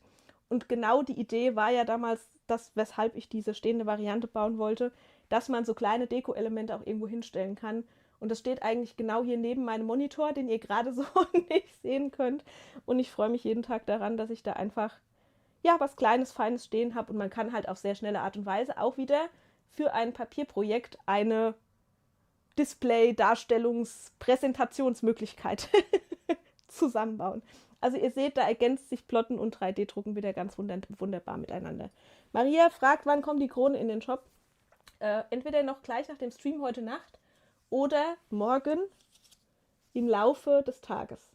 Ist auch der einzige Stream im Jahr, glaube ich, an dem ich hier mit Krone sitze. Genau, und die Jonna hat gefragt, aus welchem Material ist mein Untersetzer. Florian hat es gerade schon korrekt beantwortet. Wartet. Zack. Zack. Der hier, ne? Jonna, der ist aus Filz. Der ist aus Filz gelasert. Das ist das, was ich vorhin meinte mit, ich hätte gut Lust, meine neue Lieblingsflocke. Ich zeige sie nochmal. Achtung, diese hier. Diese hier aus den Papierflocken, diese hier, auch nochmal zu lasern. Das ist dickerer Filz, 3 oder 4 Millimeter. Und das hatte ich mit dem Mr. Beam gelasert, das ist aber auch schon 1 Jahr her, 2 Jahre her. Und ich müsste mich halt dafür mal wieder an meinen Laser wagen. Aber es ist sehr schön, ich nutze es das ganze Jahr. Das ist nicht tatsächlich die Sternflocke, ist das ganze Jahr auf meinem Schreibtisch und dient als Untersetzer. Nee, nix für den Plotter. Filz, vergiss es, nix für den Plotter. Da dürfen gern alle mal kreativ werden, die eine Idee dazu haben. Was könnte man vielleicht plottermäßig als Untersetzer benutzen? SnapPap. Kann man aus SnapPap sowas Feines ausschneiden? Ich weiß es nicht. Ich weiß es nicht. An dein Bild sollst du mich erinnern. Sehr gut. Wir gucken uns noch ganz kurz die Häuschen an. Ich überlege, was ich sonst noch auf der Liste habe. Wir gucken am Schluss auf jeden Fall Bilder. Gut, Häuschen. Erstmal atmen. Ich trinke mal einen Schluck, sag euch Prost und hoffe, ihr habt auch einen Tee, einen Glühwein oder was auch immer.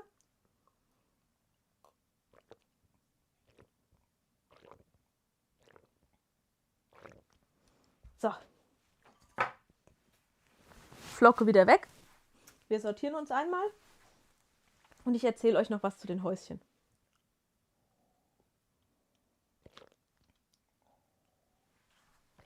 Die Häuschen habe ich euch im Stream schon mal gezeigt. Die sollten eigentlich mal Lichterkettenhäuschen werden. Und guckt mal, wie niedlich die sind. Die sind so winzig. Und damit es mit der Drahtlichterkette funktioniert, hat das Dach hier in der Mitte einen Schlitz. Oder besser gesagt, es gibt 2 Dachvarianten. Eine Variante mit Öffnung und auch eine Variante ohne Öffnung, weil mir sehr schnell klar geworden ist, dass es viel zu schade ist, die nur für eine Lichterkette zu verwenden. Die gehen einfach auch einzeln sehr niedlich. Und die Idee bei der Lichterkette, jetzt muss ich gerade einmal hier rumschwirren und mal irgendeine Lichterkette herholen. Das ist wieder die gleiche, die das letzte Mal schon zum Testen benutzt wurde. Die Idee bei der Lichterkette ist einfach die, wenn man so eine Drahtlichterkette hat, dann haben die LEDs ja auch so ein bisschen eine Länge. Das ist wieder die gleiche Lichterkette, die das letzte Mal schon verwurstelt war. Lasst mich gerade mal gucken. Heute nehmen wir uns die Zeit und machen es mit Geduld oder wir nehmen das andere Ende. Ha, wir nehmen das andere Ende. Tada! So. Und die Idee ist jetzt eigentlich, man hat eine lange Lichterkette, nimmt hier einmal das Hausdach ab, beziehungsweise öffnet das, hat hier das kleine Lämpchen. Ich stecke uns die mal an, dann habt ihr auch Licht. Vielleicht haben wir dann auch zu viel Licht, das sagt ihr mir dann gleich. Einmal an den USB-Stecker dran und einmal Licht machen. So, und jetzt könnt ihr den Leuchtpunkt hoffentlich gleich gut sehen und wir machen mal die lange leuchtende Lichterkette zur Seite. So. Und jetzt kann ich eben hier mein LED-Birnchen von unten einhängen und den Draht hier durch den Schlitz einmal nach oben führen. Und dann mache ich mein Deckelchen hier wieder zu. Und ich habe das deshalb bewusst so eingeschnitten, weil man jetzt hier von der Seite hoffentlich sehen kann, dass ich jetzt mit dem Draht hier nach oben raus kann.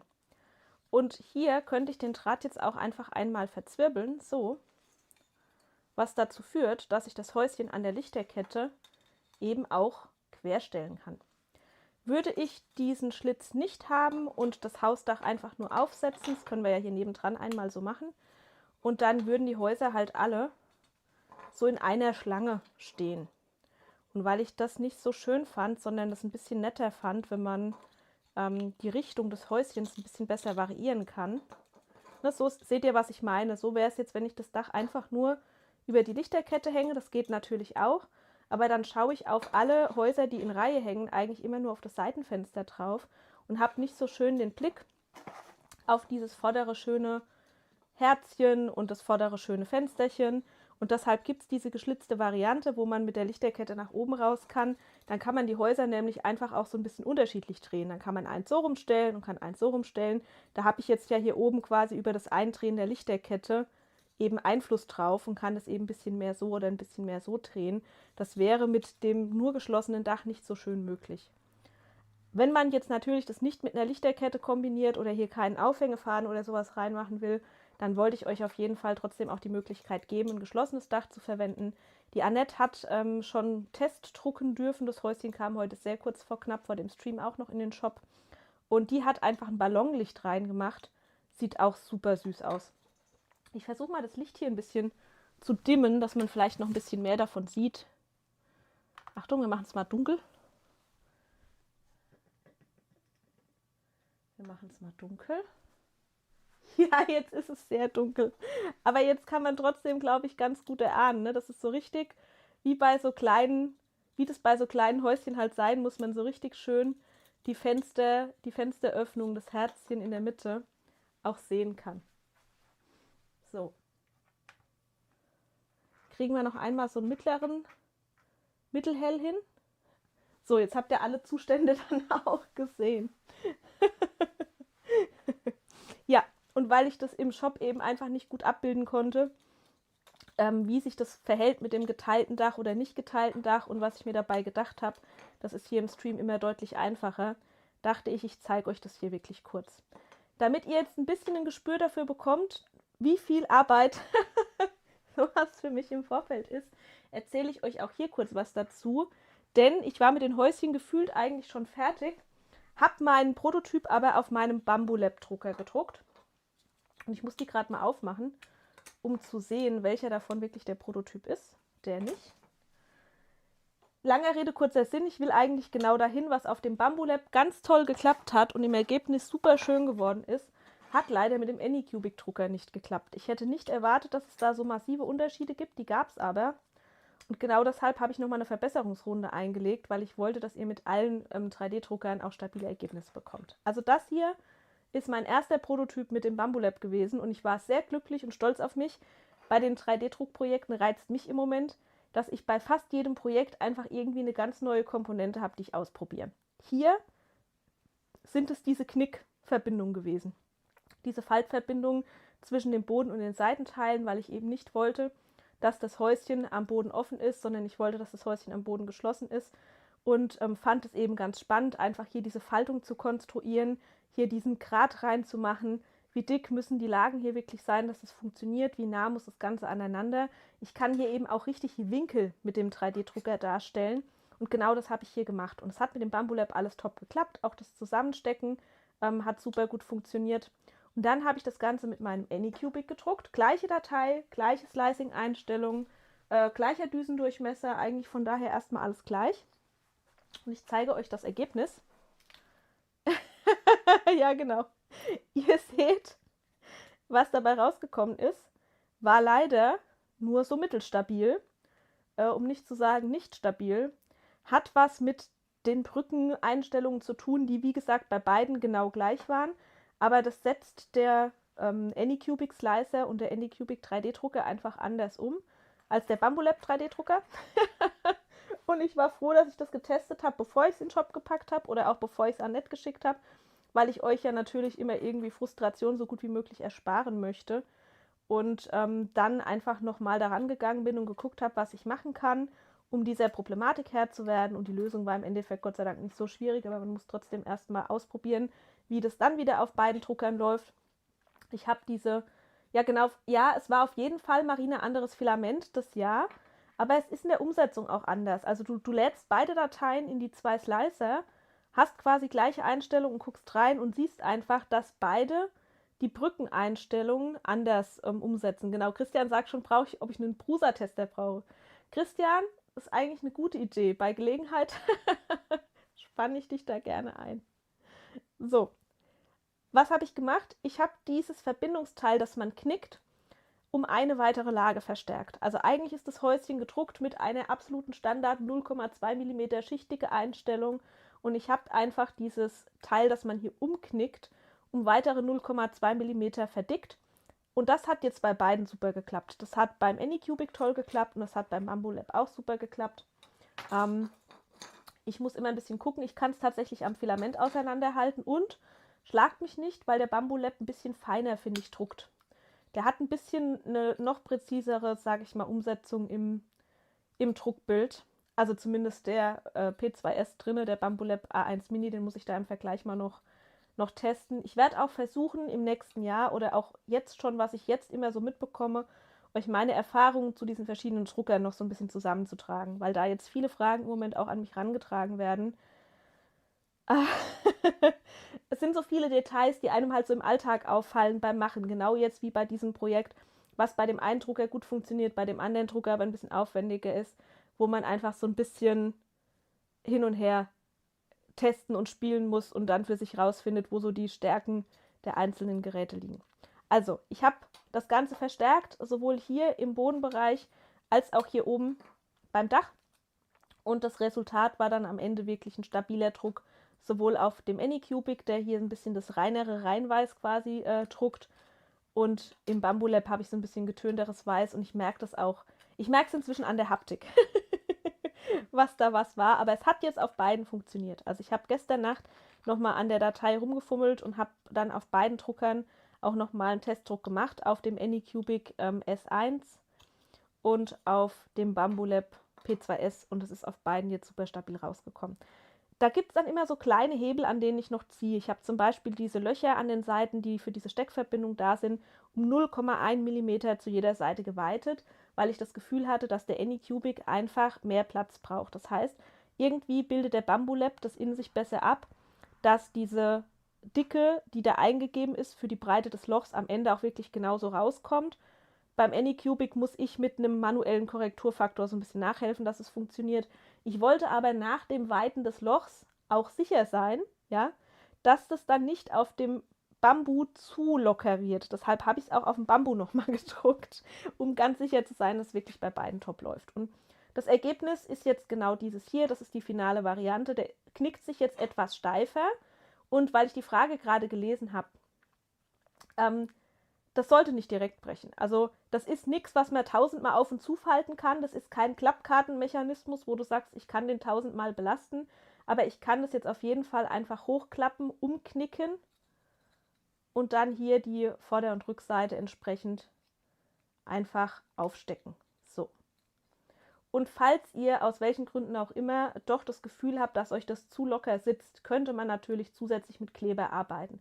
Das heißt, man könnte auf dieser ganzen Kante hier Kleber auftragen oder einfach einen Punkt hier links und rechts von dieser Stecknase und könnte das zusätzlich festkleben, wenn man das will. Ja, und mit dem Dach ist es eigentlich das Gleiche. Also man kann da jetzt nicht 1000-mal den hier machen. Du siehst, so eine gewisse Anzahl an Malen geht es schon. Aber irgendwann hast du dann halt Materialermüdung und das Teil bricht. Aber so für Deko, die du einfach jetzt einmal zusammensetzt und dann hinhängst und dann hängt die da, kein Problem.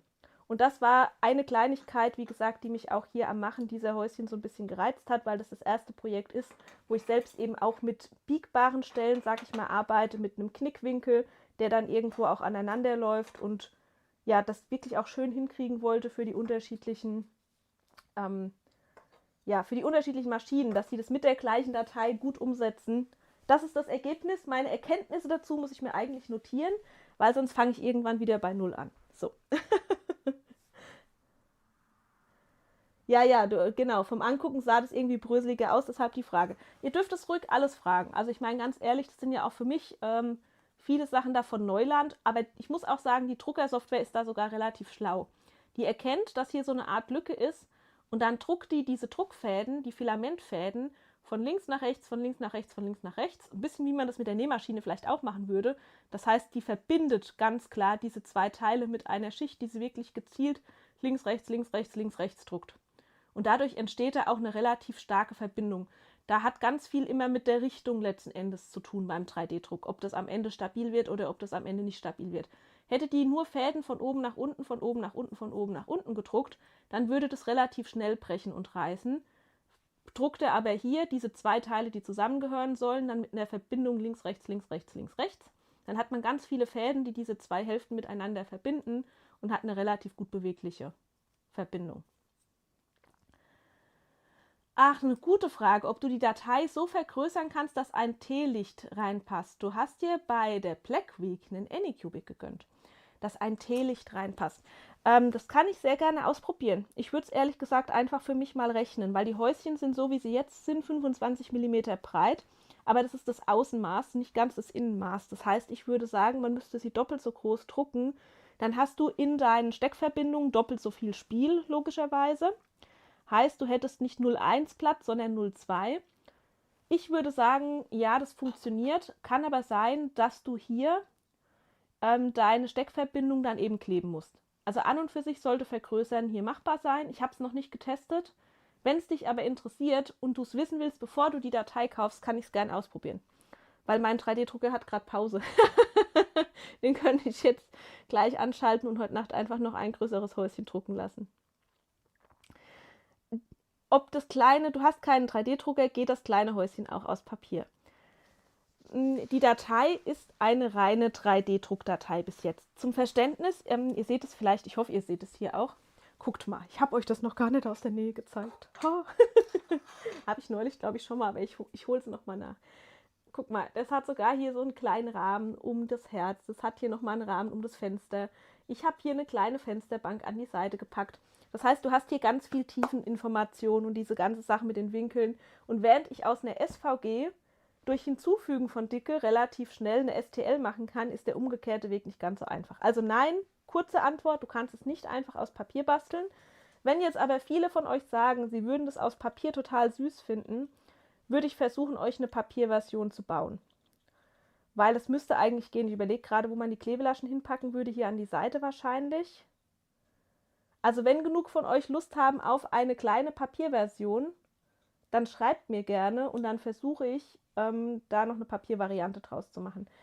Seht's mir nach, wenn das dann erst Anfang des nächsten Jahres wahr wird, nicht mehr vor Weihnachten. Ich kann mir keine neuen Projekte vor Weihnachten mehr aufladen. Aber ich liebe dieses Häuschen. Klar, zu Weihnachten kann man die besonders gut sehen.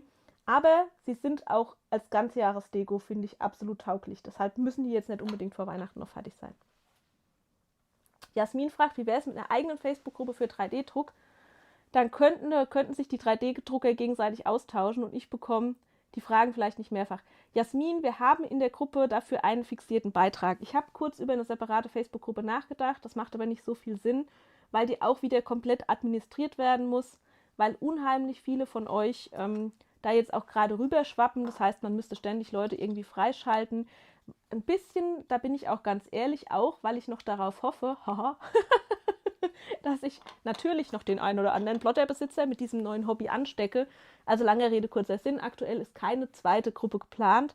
Es ist aber quasi der Versuch schon da, das ein bisschen zentriert auch in der Gruppe in einem Beitrag abzuarbeiten. Heidi fragt, gibt es noch was Neues zum Thema Plotten? Lass mich ganz kurz überlegen. Ich habe noch den Stern neben mir liegen. Das hat was mit Plotten und 3D-Druck zu tun, wenn dich die Kombi interessiert. Ansonsten sind wir aber mit neuen Plotter-Projekten, lass mich gucken, dass ich keinen Mist erzähle, sind wir, glaube ich, durch. Ist auch 21:38 Uhr, da dürfen wir mit neuen Plotter-Projekten durch sein. Ja, ist so. Ich habe hier noch eine Sache liegen, die ich unbedingt auch noch fertig machen will, die immer noch nicht im Shop ist, weil wir dann ja immer gerne noch zusätzliche Ideen haben. Und Die mache ich jetzt mit euch hoffentlich fix und fertig. Ich hoffe, das klappt auf Anhieb. Und zwar ist es der große Ständer. Den habe ich euch schon mal gezeigt. Wartet mal, ich muss mal meine Beleuchtung wieder in Betrieb nehmen, stelle ich gerade fest. Ihr müsst mit mir schimpfen, wenn es hier zu dunkel ist. Den habe ich euch irgendwann schon mal gezeigt. Wir gucken mal von vorne kurz. Schaut mal. Wir haben uns den schon mal angeschaut. Eigentlich haben wir letzte Woche, glaube ich, gemeinsam überlegt. Der eine oder andere hat gesagt, es wäre vielleicht doch ganz cool, wenn der noch ein Loch für ein Kabel kriegen würde. Ich sage es euch ehrlich, wie es ist. Er hat immer noch kein Loch für ein Kabel. Und ich habe jetzt auch beschlossen, dass diese Ständervariante jetzt einfach erstmal ohne irgendwelche Löcher in den Shop kommt. Hauptsache, sie kommt überhaupt in den Shop. Das ist nämlich immer das. Ich muss manchmal ein bisschen aufpassen, dass ich mich nicht noch mit noch einer Variante und noch einer Variante und noch einer Variante verzettel und dann einzelne Sachen nie fertig werden. Heidi, kein Problem. Ihr dürft immer gerne fragen. Genau. Und Bianca, danke. Vergesst das Däumchen nicht, schreibt die Bianca. Auch wenn ihr euch vielleicht schon in euren wohlverdienten Weihnachtsurlaub verabschiedet, vergesst nicht das Däumchen. Achso, ich habe noch einen Moment, bevor ich euch jetzt in euren Weihnachtsurlaub entlasse, machen wir noch mal ganz kurz Orga-Teil. Ich will gleich noch hier einmal die Magnete einkleben und testen, ob das alles hält. Das ist der Bastelteil, der noch ansteht. Ich habe aber auch noch Orga-Themen fürs nächste Jahr. Die habe ich extra hier nochmal auf dem Zettel stehen. Ich habe nochmal extra mit meinem Mann den Kalender gewälzt. Den nächsten Stream habe ich euch schon angesagt. Der ist am 16. Januar um 20 Uhr. Wir haben also erstmal eine Weile jetzt wirklich frei. Alle. Ihr, ich, alle.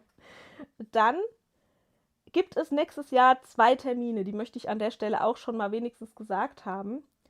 Und zwar Treffen vor Ort hier in meinem Heimatort, geplant vom 10. bis 12. April, 10. bis 12. April und vom 2. bis 4. Oktober. Sage ich das halt nochmal, weil ich auch nochmal die Bestätigung vom Hotel bekommen habe. Das heißt, die Übernachtungsmöglichkeit vor Ort ist organisiert.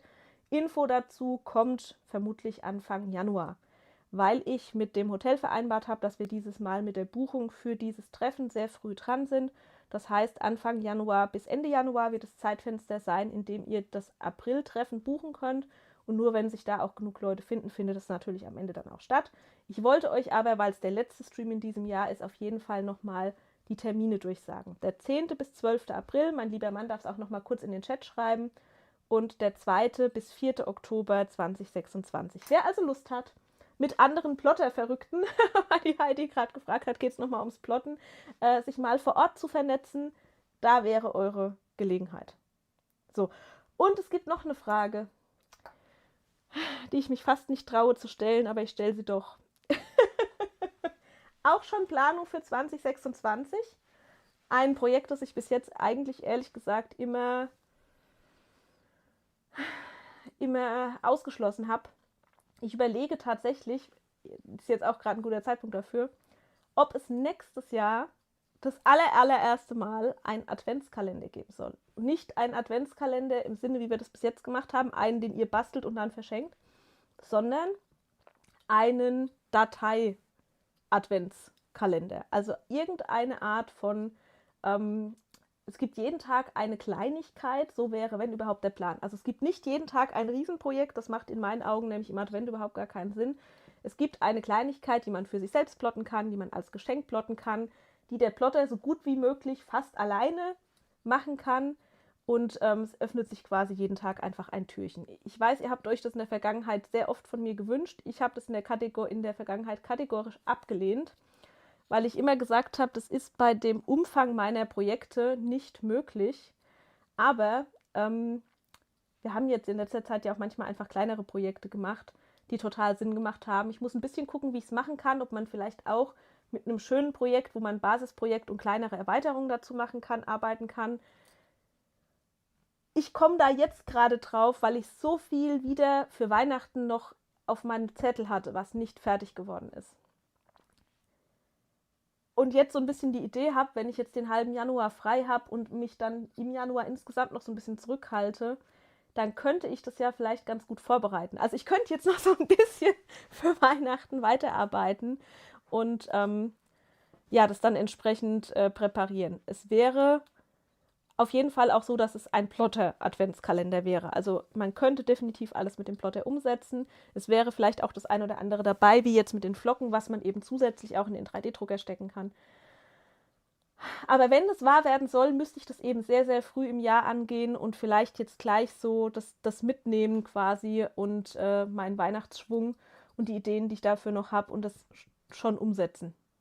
Ja, Urso schreibt, toll, aber nichts mit 3D. Also nichts mit 3D im Sinne von, es wird auf jeden Fall kein 3D-Drucker vorausgesetzt sein. Aber ich wollte euch einfach erstmal fragen und mal hören, wie euer Interesse im Allgemeinen so ist. Ob ihr sagt, ja, das klingt doch gut. Und es soll dann wirklich auch unstressig sein. Es sollen Kleinigkeiten sein, die man einfach, wo man sich freut, wo man einfach den Plotter in der Mittagspause am Abend nochmal anschalten kann. Was Kleines plottet und am Ende was Schönes in der Hand hat. So, genau, es könnte auch was Aufbauendes sein, wo man so kleinere Teile, die sich am Ende zu was Größerem zusammensetzen. Und das könnten wir sehr schön mit den Streams im nächsten Advent kombinieren. Dann wäre ich auch mal vorbereitet. Pläne darf man ja noch haben. Träume und Wünsche auch. Ich dachte, ich frage euch einfach mal. Zumal ich von anderen gehört habe, die auch sehr früh damit anfangen. Also wenn, dann müsste ich mich sehr zeitig darum kümmern, damit es eben nicht hinten raus dann in Stress ausartet. Gut. Wo war ich eigentlich hängen geblieben? Genau, Florian hat euch das nochmal markiert. Ach, wie süß. Ja, genau, Claudia. So ein Adventskalender, wo es zu einem Projekt immer noch was dazukommt. Ein Häuschen, dann das Dach oder so. Und Christian fragt schon, darf dann das, was mit dem 3D-Drucker ginge, auch gedruckt werden? Bei dem Adventskalender auf jeden Fall. Ich gucke jetzt auch, dass ich das Stück für Stück so ein bisschen umsetze, dass bei den Sachen, die schon im Shop sind, die 3D-drucktauglich wären, ne? Das so ein bisschen auch dazu schreibe und offiziell eine Erlaubnis dazu gebe und so. Kim sagt schon, muss nicht sein, es gibt viele, ihre Meinung. Alles gut, Kim. Und ich habe vorhin noch eine Frage gelesen zu dem Treffen vor Ort. Da gibt es im Januar nochmal alle Details. Aber wenn ihr wirklich zum Basteln kommt, ihr müsst nicht übernachten. Alle, die wirklich aus der Umgebung kommen, das haben wir immer. Wir haben eine Mischung bei den Treffen aus viele übernachten, weil sie eben mehrere 100 Kilometer Anreise haben. Aber es gibt auch immer welche, die aus der Region kommen und die dann einfach nur zum Basteln kommen. So. Preisvorstellung, Kim, keine Ahnung. Das weiß ich dann, wenn ich besser weiß, was im Kalender drin ist. Dann kann ich dir eine Preisvorstellung sagen.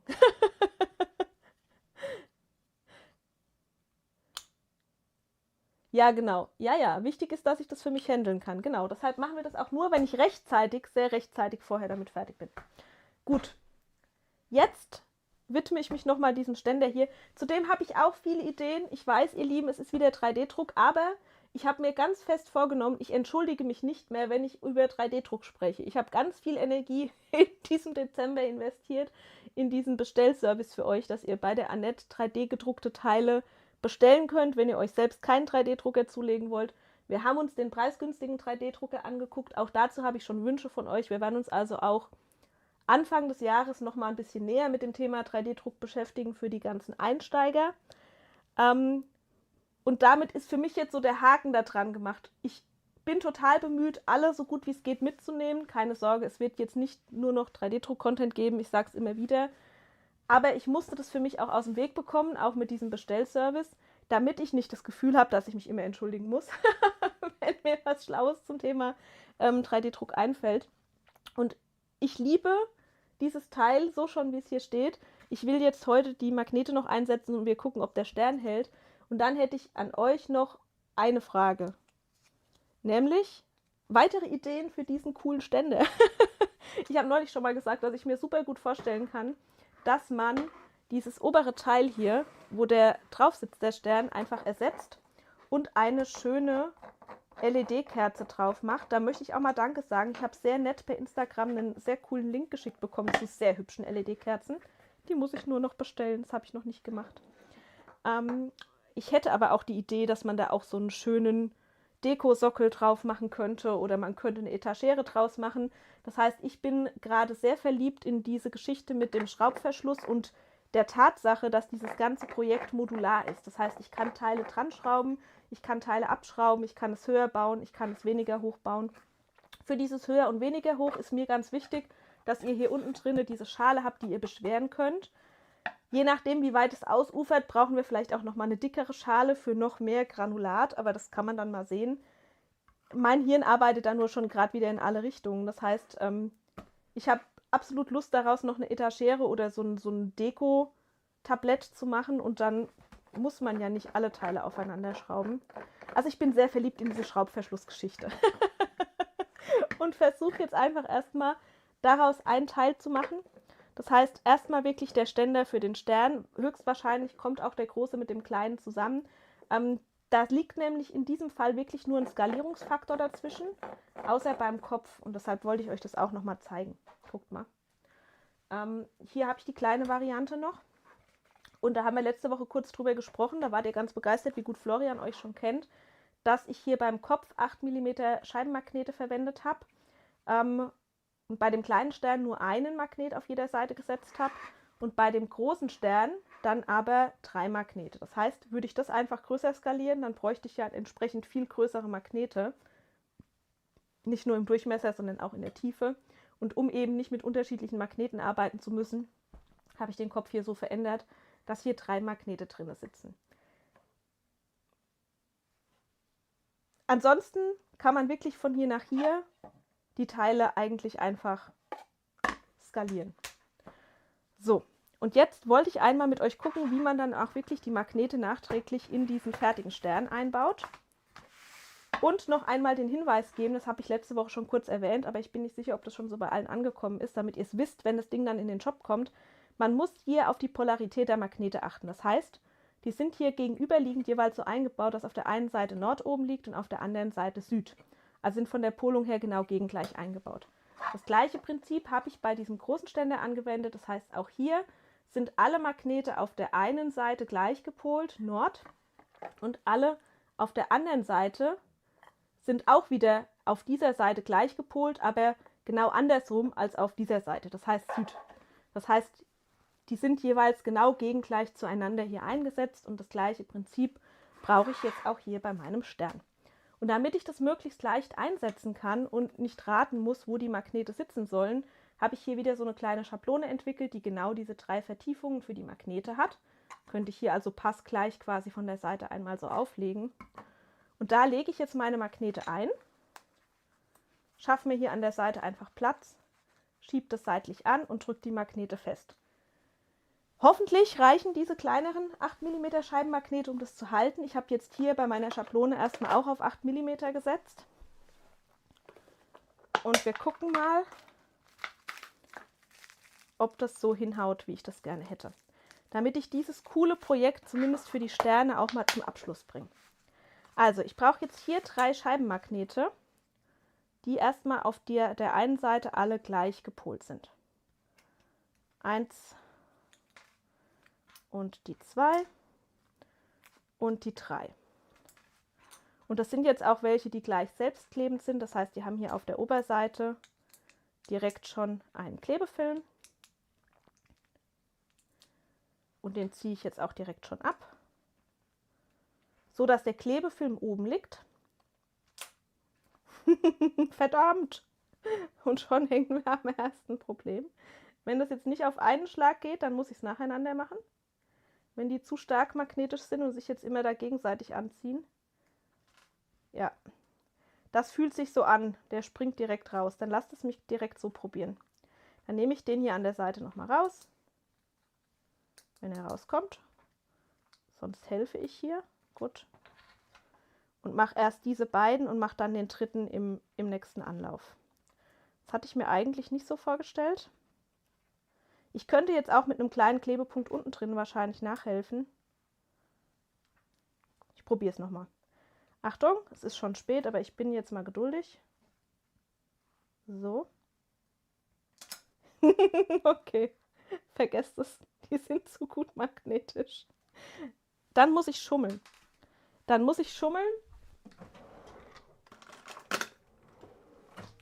Gucken, ob das schon genügt. Sehr gut, dass wir das jetzt einmal testen. Jupp. So, und jetzt habe ich natürlich schon viel auf dieser Klebefläche rumgedatscht. Ich hoffe nicht so viel, dass mir das jetzt gleich zum Verhängnis wird. Gut. Also alle 3 Magnete liegen. Und es ist tricky, weil ich habe hier ja auch schon Magnete verbaut. Mal gucken, ob das jetzt hinhaut. Ich schiebe die jetzt einmal hier von der Seite so an, dass die hier quasi auf der Innenseite anliegen. So, versuche das schön auszumitteln und die hier einfach festzudrücken. Das ist jetzt der Teil, der für mich echt spannend ist. Gucken, ob das direkt klappt. Dann müsste ich die Schablone nach unten ablösen. Ja, okay, so viel dazu. Ihr seht, das ist immer alles Trial and Error. Ich habe also nicht fest genug gedrückt, beziehungsweise es wäre vielleicht gut, wenn die Schablone etwas weniger tief ist. Dann kann ich den Magnet leichter festdrücken. Es ist so gut. Ich hoffe, dass euch das nicht abschreckt, wenn ihr hier immer auch das Ausprobieren mitbekommt. Und ihr jetzt nicht am Ende sagt, nö, um Himmels Willen. Aber so kriegt ihr auch mit, wie ich wirklich teste. So 2 von 3 halten immerhin. Lasst mich mal reinfassen. Das ist schon mal gut. So, und ich muss jetzt auch keine Sorge haben, dass es mit dem dritten schief geht, weil ich finde den Platz ja einfach durch diese Vertiefung wieder. Aber ich schreibe mir direkt schon auf, dass ich die Vertiefung kleiner mache für die Magnete. Seht ihr, wieder was gelernt?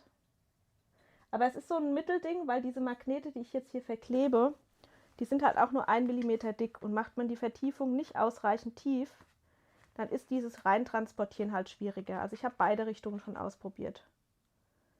Oder habe ich den einfach unten drin nicht so gut festgeklebt, sodass der jetzt nicht mehr rauskommt. Das wäre natürlich auch möglich.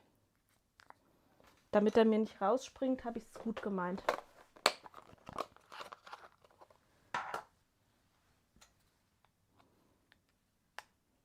Jetzt. Den habe ich einfach zu gut festgeklebt. Also lasst euch bitte davon nicht abbringen. Und das Ganze ist auch nur so, weil es eben sich nacheinander entwickelt hat. Der Stern hat halt diese geschlossenen Seiten. Hätte der eine Öffnung, durch die der Stab durchpasst von der normalen Stableuchte, dann hätte ich es hier auch einfacher. Wir machen das jetzt anders. Wir nehmen nochmal einen frischen Magnet, weil ich hier auch viel auf der Klebefläche rumgedrückt habe.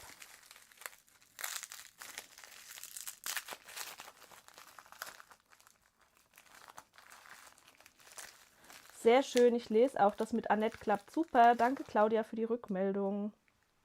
So, jetzt muss ich natürlich mit meiner Richtung ein bisschen aufpassen. Wie sehr schrecken euch Magnete eigentlich? Ich habe ja dieses Jahr echt Spaß daran gehabt, Magnete zu verbauen. Aber ich habe schon durchaus auch verstanden, dass der ein oder andere von euch Vorbehalte gegen Magnete hat. Das kam in der Gruppe so ein bisschen anhand der geht es auch ohne Magnet-Frage immer mal wieder so ein bisschen durch. Ihr wisst ja von mir, dass ich so Schaffensphasen habe. Dieses Jahr waren es halt die Magnete, die mir hier gerade Freude bereitet haben. Ja, ich mache noch einen Versuch. Ihr seid ja geduldig mit mir. So, jetzt ohne Zusatzkleber unten drin. Vielleicht hätte ich sie einfach auch gleich nacheinander. Wunderbar, das hat gut geklappt.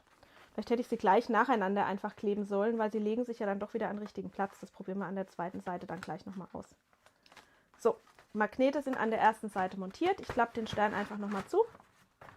Und jetzt haben wir natürlich auch eine Seite, sag ich mal. Ja, genau. Wundervoll. Das hat gut geklappt. Ich weiß nicht, ob ihr das von oben sehen könnt, aber ich hoffe es, dass ich jetzt hier an der linken Seite schon eine super Kontaktfläche habe. Und genau das brauche ich jetzt rechts entsprechend auch noch. Und da muss ich jetzt wieder selber ganz kurz quasi denken, dass ich nichts durcheinander bringe, weil jetzt die Polung natürlich auf der anderen Seite genau gegengleich sein muss. Perfekt. Das ist dafür schon genau der richtige Magnet. Und hier mache ich es jetzt genau anders. Ich mache es nacheinander. Dann finden wir nämlich direkt zusammen raus, ob das vielleicht die sinnvollere Methode ist. Das heißt, ich nehme jetzt einen Magnet, löse einmal hier oben meine Abdeckung ab, schiebe das von der Seite ein, lege das hier einmal schön ab und versuche jetzt hier einfach von außen Druck drauf zu bringen. Dann hebe ich die Seite wieder an, nehme die Schablone nach unten raus. Das hat super geklappt. So, und jetzt muss ich mich hier wieder bei meinen kleinen Magneten ein bisschen orientieren. Ja, wir haben jetzt hier viele Magnete, aber die Richtung passt, das weiß ich, weil wenn ich den hier auflege und das Klebezettelchen oben ist, heißt es, dass er sich dann von unten genau mit der Klebeseite auch entsprechend anklebt. Den setze ich jetzt hier in die nächste Vertiefung, eins weiter. Ich glaube, so ist es besser, so tue ich mir leichter. Setze das Ganze einmal von der Seite an, schiebe es seitlich ran. Merke jetzt hier, dass ich mit dem ersten Magnet schon in die Vertiefung reingerutscht bin und streiche den zweiten fest. Super. Und löse das Ganze wieder. Zuck. Ja, sehr schön. Wundervoll. Haben wir das auch geklärt. Die Polung passt von dem letzten Magnet. Auch da einmal Zettelchen ab. Einmal rein in die Schablone. Die Schablone wieder ranschieben. So, einmal ertasten, dass wir mit den anderen Stellen richtig liegen. Das passt. Und die letzte Stelle festdrücken. So, und das muss ich jetzt ja so machen, weil ich irgendwie ja nicht so gut in den Stern reingucken kann. Aber schaut mal, wie schön das jetzt geklappt hat, diese Magnete hier der Reihe nach innen zu befestigen. So, und jetzt bauen wir auch gleich die Lampe noch mit ein und freuen uns hoffentlich gleich über einen beleuchteten Stern auf einem Ständer. Zack. So, und jetzt habe ich eben hier auch meine Magnete mit gegengleicher Polung eingebaut. Und beim Aufsetzen auf den Ständer muss man jetzt eben einfach testen. So rum will er nicht rangehen. Also drehe ich das Ganze einmal. Zack, schnapp. Schön. Sorry, das ist das innere Spielkind, das jetzt gerade wieder total glücklich ist. Zack. Und? Wo ist die Fernbedienung? Licht. Ha. Ungefähr so hatte ich mir das vorgestellt. Und dann auch noch mit der Schnörkel-Variante. Ich finde, der Schnörkelige passt super zu meinem etwas verspielteren Ständer. Ich bin happy. Das hat jetzt geklappt, das ist gut. Habe ich auch zufällig noch ein Teelicht hier, das ich hier einmal einsetzen kann? Dann könnten die nebeneinander leuchten. Irgendwo in meiner fragwürdigen Ordnung. Zack. Wundervoll. Richtig rum. Tut mir leid. Ich bin mir da viel zu begeistert selbst. Ja, geschafft. Es hat geklappt und ich bin glücklich. Und ihr habt gleich gesehen, wie man es macht und wie man es nicht macht. So, wir schrauben das hier noch richtig fest und freuen uns, dass es hält. Und weil ich die Frage von Christian gerade lese, ob ich auch schon Magnete in 3D-Druck gedruckte Sachen eingebaut habe oder nur hinterher eingeklebt. Christian, ich habe schon eingebaut. Das habe ich tatsächlich als erstes getestet für diese Stabsegmente. Kann ich hier sogar gerade mal zeigen. Sie sehen, dass Sie nichts sehen, aber kann ich gerade mal zeigen, weil es dich interessiert. Habe ich gemacht, aber wenn man 3D-Drucke direkt mit einem Magneten versieht, dann muss man ja den Druck unterbrechen. Also man muss den Druck anhalten, den Magnet einlegen, das Ganze kurz andrücken und dann kann der weiter drucken. Das kann man machen. Aber ich dachte, das ist für euch eine Zusatzherausforderung, weil das heißt, ihr müsst mit einer Pause in eurem Druckvorgang arbeiten. Das heißt, ihr müsst auch in der Nähe bleiben und mitbekommen, wenn der diese Pause einlegt. Und ursprünglich war mein Plan, für diesen Ständer diese Teile via Magnet zu verbinden. Das heißt, hier habe ich Magnete eingedruckt. Da habe ich aber noch den Fehler gemacht, dass die zu weit voneinander entfernt sind. Und es sind auch große Magnete, noch größere als hier drin sind. Die muss ich da jetzt irgendwie wieder rausholen, um das Plastik sinnvoll recyceln zu können. Kann man machen, ist für viele Kleinigkeiten auch total nett. Ich überlege, ob ich meinen einen Pin hier irgendwo habe. Habe ich den hier noch irgendwo? Aber es ist für viele, viele Anwendungen quasi total ausreichend, sage ich mal, den Magnet einfach nachträglich einzukleben. Ich habe den hier bei den Ständern einfach nachträglich eingeklebt. Er sitzt dadurch auch an der Oberfläche und hat ein bisschen mehr Power, sage ich mal, Kraft, weil jede Lage Plastik, sage ich mal, die du über den Magneten druckst, führt natürlich dazu, dass die weiter auseinander sitzen. Ach, du hattest immer Sorge, dass der Magnet dann rausschnellt. Christian, wenn du das einfach mal ausprobieren willst, kannst du das mal testen. Ich habe am Anfang auch Sorge gehabt und habe einen klitzekleinen Tropfen von meinem Sekundenkleber in diese Vertiefung reingemacht, bevor ich den Magnet reingesetzt habe. Einen kleinen Tropfen Kleber rein, dann den Magnet rein und dann drüber drucken lassen. Und wenn du Magnete direkt in 3D-Drucke einbaust, nie das Loch für den Magnet nur so flach machen wie der Magnet selbst. Lieber 0,2, 0,4 mm mehr in der Höhe, damit der Magnet wirklich in der Tiefe komplett im Druck sitzt, bevor der 3D-Drucker versucht, es zu verschließen. Leute, ich zeige dir die hier gleich nochmal von oben. Ich freue mich nur gerade wie blöde, dass das jetzt endlich zusammengesetzt ist. Wie lange wollte ich das schon fertig machen? So, ihr habt aber viel zu wenig selbst Ideen geäußert. Ich persönlich fand die Idee, da noch irgendwie eine Etagere draus zu bauen, so schön. Aber ich muss euch jetzt wahrscheinlich erstmal dieses eine Projekt mit Schraubverschluss zumuten. Dann seht ihr, wie toll das ist, wenn man die Teile so schön modular, sag ich mal, zusammenschrauben kann. Und dann habe ich euch hoffentlich endgültig angefixt. Gut. Habe ich sonst noch irgendwas übersehen? Nee, ich glaube, ich bin sonst eigentlich gerade ganz auf Stand, oder? Ich räume mal hier mein kleines Fächersternchen noch zur Seite. Generell muss ich so dringend aufräumen, wenn ich mit der ersten Weihnachtsbastelei hier durch bin. Aber ich bin happy damit.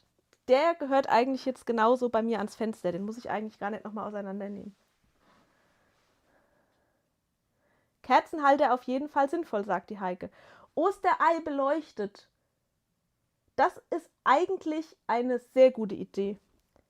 Eigentlich könnte man da jetzt so einen Sockel auch machen für meine anderen Leuchtprojekte. Dann braucht er doch noch ein Loch. Ach, eines nach dem anderen. Ich switch euch nochmal nach oben. Und Christian zeigt dir nochmal hier kurz meine... Hier, guck mal. Hier hatte ich die Magnete direkt eingedruckt. Mache ich uns wieder Licht. Hier stecken die Magnete direkt hier im Sockel drin. Das war mein erster Versuch, bevor ich auf Schraubverschluss umgeschwenkt bin, dass ich hier wirklich Magnete quasi direkt oben rein und unten rein gedruckt habe. Du hast aber dann in sich trotzdem ein bisschen ein wackeligeres Ergebnis und brauchst relativ lange Stiele, die ineinander übergehen. Aber ich wollte es eben auch sehr gerne ausprobieren, Magnete fest einzudrucken. Du siehst, die sind umschlossen. Ich weiß nicht, ob man es hier richtig sehen kann, aber wenn man es gegen das Licht hält, würde man die dunklere Stelle vom Magnet innen drin auch sehen. Also ich habe es ausprobiert, ich finde es auch ganz geckig, aber in der Verbindungsart stabiler ist tatsächlich hier einfach die Schraubvariante, weil da halt nichts wackelt, sondern sich diese Schraubverbindung wirklich richtig schön festsetzt und zusammendreht und der ganze Stab in sich dann verhält wie ein Stab. Und das kriege ich halt hier bei dieser Magnetvariante nicht hin. Zack, den überall sind Magnete verbaut. Den stellen wir hier wieder auf. Ja. Und jetzt bleiben noch die Kundenfotos, richtig? Kerzenhalter mit unterschiedlicher Anzahl finde ich von der Idee her ja auch sehr nett. Ich habe jetzt einfach erstmal an einen so einen schlichten Kerzenhalter gedacht. Dann macht man den Fuß unten auch einfach weniger dick. Das hatte ich ja, glaube ich, schon irgendwie versucht zu erklären, dass diese Platte für das Zusatzgewicht kein absolutes Muss ist. Das heißt, die kann man dran kleben, muss man aber nicht. So. Merci, sagt der Christian. Ja, bitte, bitte. Wenn ich das schon ausprobiert habe, kann ich natürlich auch was dazu sagen. So, Deko. Für mich noch einen Schluck trinken. Meine Krone ziehe ich auch wieder auf. Und dann gucken wir noch Kundenfotos. Wann kommt der Ständer denn in den Shop? Ich werde versuchen, den Ständer jetzt dann am Wochenende, so wie er ist. Ihr habt den jetzt heute gesehen. Und in der Machart, wie er jetzt ist, versuche ich ihn am Wochenende noch in den Shop zu packen. Einfach, damit ich da schon mal einen Haken dran habe. Sich noch weitere Anwendungsfälle ausdenken, Zusatzmodule entwickeln, können wir immer noch Stück für Stück. Und so wie er jetzt ist, würde ich ihn einfach jetzt sehen, dass ich ihn endlich auch in den Shop kriege. Damit diejenigen von euch, die jetzt schon länger angefixt sind, auch endlich die Chance haben, den selber zu drucken. Hello Tanja, guten Abend. Du kommst gerade recht, wir gucken jetzt noch Kundenfotos.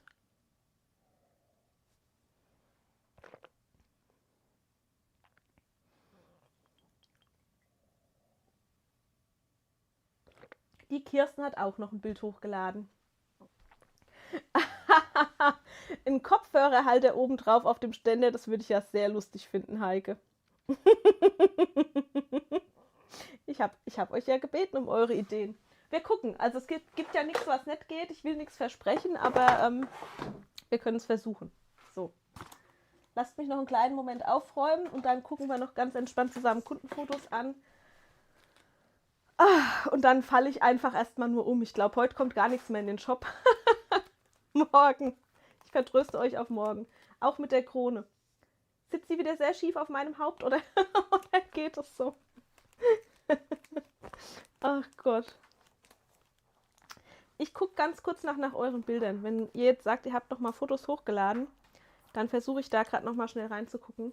Dafür muss ich mir noch mal einen separaten Browser aufmachen. Das dauert einen ganz klitzekleinen Moment. Aber ich nehme natürlich die Bilder, die ihr mir extra hochladet, so gut wie es geht, auch noch mit. So. Was mache ich mit euch? Euch lege ich so lang... Ja, das ist eine komische Perspektive, wartet. So. Euch lege ich so lang zu den Sternen. Zack. Auch nochmal Prost an der Stelle. Trinkt nochmal einen Schluck Tee mit mir, für mich.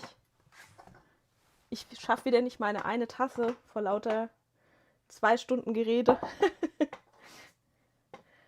Ich muss mich ganz kurz einloggen, um die neu dazugekommen sind, auf freischalten zu können. Und bin gleich wieder bei euch. Eigentlich, Florian, ich bräuchte jetzt gerade so einen kleinen Technikpause, ich baue für euch Song. Das ist deine Aufgabe für... Du wolltest auch wissen, was du mir zu Weihnachten schenken kannst. Ich hätte gerne noch neue Songs. Danke. Ich weiß, das ist nicht mehr viel Zeit. Aber das wäre doch was. Das wäre doch eine Aufgabe, mit der ich dich betrauen könnte. Ich bin nämlich ein schwieriger Patient. Mir kann man nicht so richtig was schenken. Weil ich sowieso eigentlich nur am Arbeiten bin und alles, was ich fürs Arbeiten brauche, kaufe ich mir einfach. Und dann bleibt immer nicht so viel übrig, womit man mir wirklich eine Freude machen kann. Ein weiterer Song für den Stream. So, ich schalte ganz schnell eure Kundenfotos frei und dann hole ich euch auch gleich auf den Monitor und wir gucken gemeinsam. Habe ich sie alle erwischt? Ihr wart so fleißig, da sind wieder so schöne Bilder dabei. So, und ich hoffe, ihr habt noch Lust und Laune, einmal mit mir durchzuschauen. Ich habe mir hier schon einen Tab eigentlich vorbereitet vor dem Stream, wo ich die jetzt auch noch öffnen muss, diese schönen Bilder. Und dann geht's auch gleich weiter. Einmal neu laden und hoffen, dass sie da sind. Nein. Und hoffen, dass sie da sind. Immer noch nicht. Ich nochmal versuchen, den Webseitencache zu leeren und hoffen, dass ich sie damit reinbekomme. Ach, ich sag euch. Für mich ist es verrückt, wie diese letzten Tage verflogen sind. Das ging jetzt in einer dermaßen irrwitzig rasanten Geschwindigkeit. Ich hatte noch so viel, was ich unbedingt umsetzen wollte. Ich wollte noch unbedingt eine kleine Erweiterung fürs Weihnachtsdorf machen. Das arme kleine Weihnachtsdorf hat es dieses Jahr überhaupt nicht geschafft, aufgestellt zu werden. Was ich persönlich eine große Schande finde, ehrlich gesagt. Das hat dann nächstes Jahr nochmal seinen eigenen Anlauf verdient. Ja, und auch der Engel, der aus Hasi werden sollte, ist non-existent bis jetzt. Aber ich sag's euch wirklich, ich habe Tag und Nacht gearbeitet. Noch mehr ging einfach nicht. Und das ist ein Grund mehr, nächstes Jahr direkt mit Weihnachten weiterzumachen. So. Okay, Achtung. Ich hoffe, das klappt direkt. Ich schmeiß euch einmal rüber auf den Bildschirm. Und ihr seht schon die große Übersicht und da ist ganz viel schon dazugekommen. Ich fange einfach mal hier ganz vorn an. Wundert euch nicht, es geht jetzt chronologisch gefühlt rückwärts. Die Annette hat die Schneeflocke vergrößert. Annette, wie war das? 180%? Umgesetzt mit dem 3D-Drucker. Sehr, sehr schön. Freut mich, dass du auch selbst da so Spaß dran hast und gleich den 3D-Drucker angeschmissen hast. Dann war hier die Kirsten tüchtig. Die Kirsten hat einmal die Schablone für den dicken Holzstäbchen Stern gedruckt. Ihr merkt, ich bin urlaubsreif. Und auch fleißig Holzstäbchen, Sterne gebastelt. Kirsten, danke dir für das Foto. Sehr, sehr schön. Und dann hier sowas von süß von der Alicia. Die Mini-Krippenkarte, sogar extra bemalt und mit Lämpchen drin. Alicia, wunderschön. Die Pop-up-Karte Krippe. Sehr hübsch. Gefällt mir viel besser als meine weiße Variante. Ich bin ja sonst so der Typ für weiß mit weiß und weiß, aber du hast es so schön gemacht. Richtig, richtig toll. Ja, und dieses Foto, Annette, hätte ich am liebsten fast als Shop-Foto verwendet, weil beleuchtet wirken die Sachen einfach gleich. So viel schöner als in meiner unbeleuchteten Version. Aber ich wollte einfach fertig werden. Ich wollte einfach die Dateien für euch in den Shop bringen. Nach der vielen Testerei und der Optimiererei habe ich mich quasi bemüht, das für euch fertig zu machen. Annette ist super süß geworden. Und Annette hat hier ein Ballonlämpchen innen drin. Also wer einfach nur so ein Häuschen vielleicht auf ein Geschenk packen will oder mal eine Kleinigkeit für einen Umzug in ein neues Zuhause sucht, super süß. Danke dir, Annette, für das Foto. Ja! Und sie haben sich auch direkt vermehrt. Es ist schon nicht nur eins, es sind schon gleich 3. Sehr putzig.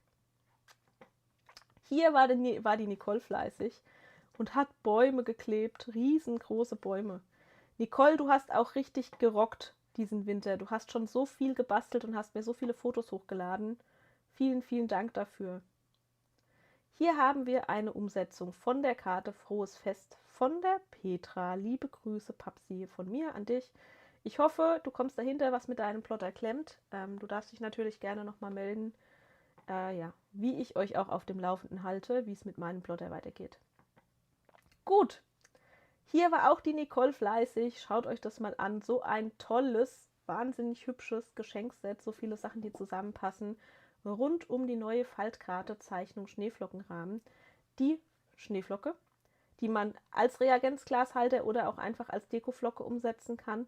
Und dann auch noch die Tunnelkarten in Normal, Groß und in Mini. Ich hoffe, ich habe das richtig identifiziert, Nicole, aber ich glaube, so ist es. Jeweils umgesetzt mit der Klappkartenerweiterung für die Tunnelkarten in Normal, Groß und in Mini. Ich habe versucht, euch das hier alles nebendran zu verlinken. Das heißt, wenn ihr über die Kundenfotos kommt, dass ihr auch wisst, was da jeweils verwendet wurde. Ist sehr, sehr hübsch geworden. So. Hier gab es gleich auch von der Heike noch eine Umsetzung zu der Sternschablone. Heike, das ist super geworden. Und ihr müsst mir auch dann bei Gelegenheit nochmal zeigen, ob ihr die irgendwie dekoriert oder ob ihr sie einfach so hinstellt. Hier war auch die Kirsten fleißig. Die hat den Stern mit den großen Klappstern mit dem Sternchendekor drauf umgesetzt, beleuchtet mit der aufladbaren Glühbirne. Ich bin dir sehr dankbar, Kirsten, dass du es extra dazu geschrieben hast. So konnte ich nämlich bei dem und auch bei den weiteren, die gleich noch kommen, mit Beleuchtung drin, direkt ja, die passenden Erweiterungen auch verlinken. Darum bemühe ich mich ja immer. Das hatten wir schon, sorry. Und hier habt ihr die von Kirsten beleuchtete Variante. Sehr, sehr schön. Kirsten, du warst auch sehr fleißig. Nochmal beleuchtet auch in Rot. Also die Sterne mit den Sternchen haben es euch, glaube ich, auch angetan. Hier war die Heike tüchtig. Schaut mal, da ist ein ganzes Rentierrudel entstanden. Gefällt mir auch sehr gut. Beklebt mit schwarzem Vinyl. Chapeau dafür, Heike. Du weißt ja, Vinyl und ich sind nicht die besten Freunde. Daran muss ich vielleicht nächstes Jahr auch nochmal arbeiten. Die sind super geworden. Dann war hier die Silvia fleißig. Ich bin sehr glücklich, auch die nochmal wiederzusehen. Die Ziehsterne, die man so schön blatthauen kann. Mit nicht zu viel Elan, damit sie nicht platzen. Die müsste ich auch mal wieder ausgraben. Ich habe dieses Jahr, ich habe noch gar nicht dekoriert. Der Baum steht seit dem ersten Advent und seit einer Woche ungefähr hängt da jetzt eine Lichterkette dran und ansonsten noch nichts. Stimmt nicht. Die 2 Wabenprojekte von letzter Woche habe ich dran gehängt. Hier war einfach zu viel los. Hier war auch die Silvia fleißig. Schaut mal.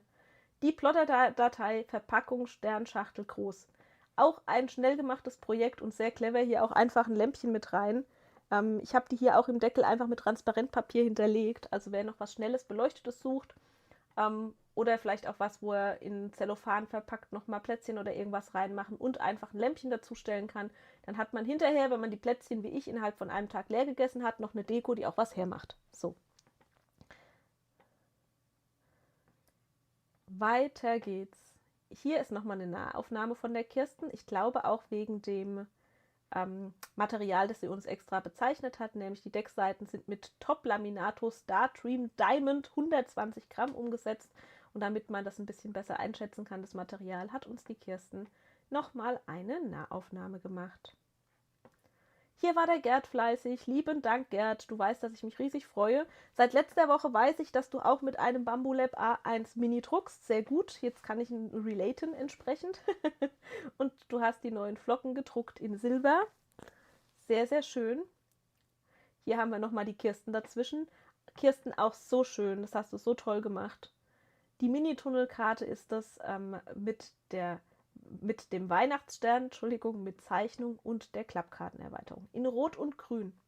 Mit einem Alles-Gute-Schriftzug, den du zusätzlich aufgeklebt hast. Richtig, richtig schick. Tunnelkarten sind auch sowas, wovon wir nächstes Jahr definitiv wieder welche brauchen. Hier hat die Annette mir auch gleich nochmal ein Foto gemacht von den Schneeflocken. Sehr schön. Annette, Schneeflocken vermehren sich. Davon brauchst du noch ein paar mehr. Die Silvana war auch tüchtig und hat uns ein Foto gemacht von dem großen Klappstern mit der Linienerweiterung. Und da haben wir, glaube ich, hier auch gleich nochmal irgendwo eine beleuchtete Version. Silvana, an der Stelle schon mal danke. Ich bin ziemlich sicher, die beleuchtete Variante kommt auch gleich noch. Hier war die Sabrina fleißig, und zwar in rasender Geschwindigkeit. Die Sabrina hat quasi, ich glaube, morgens entdeckt, dass die neue Datei da ist, und abends waren die Schneeflocken schon fertig verklebt an der Scheibe. Hier seht ihr also ein Beispiel dafür, dass man die nicht nur mit dem 3D-Drucker umsetzen kann, sondern wunderbar auch aus Folie schneiden und kleben kann. Vielen, vielen Dank, Sabrina, für das Foto. Diese Idee habe ich übrigens total gefeiert. Allerherzlichste Grüße an der Stelle an die Franziska. Guckt mal, wie süß. So zum Verschenken einfach total niedlich. Ein Wabentannenbaum in klein, die sind auch relativ schnell gemacht. Und dazu eine Sternwunderkerze. Ich würde die jetzt vermutlich nicht im Wabentannenbaum anzünden, sondern dann halt rausnehmen. Aber so als reines Mitbringsel zum Übergeben, einfach total smart mit diesem Frohe Weihnachten Bändchen noch oben dran. Richtig süß, macht richtig was her. Hier war die Frauke fleißig. Von der Frauke haben wir jetzt gleich das ein oder andere schöne Foto. Die hat hier einmal den MIDI-Stern umgesetzt. Beziehungsweise stimmt gar nicht, ist der XL, zumindest ist er so verlinkt. Ich tue mich manchmal mit den Größen schwer. Aber man sieht es hier, ne, dass es der Strahler-Stabhalter wahrscheinlich eigentlich ist. Ist die XL-Variante. Auch dieses Foto ist von der Frauke. Frauke, und das ist so ein bisschen wie schöner Wohnen. Das ist so perfekt fotografiert. Und hier habe ich gepfuscht. Kann ich mir gleich aufschreiben. Hier sind noch nicht alle Dateien verlinkt.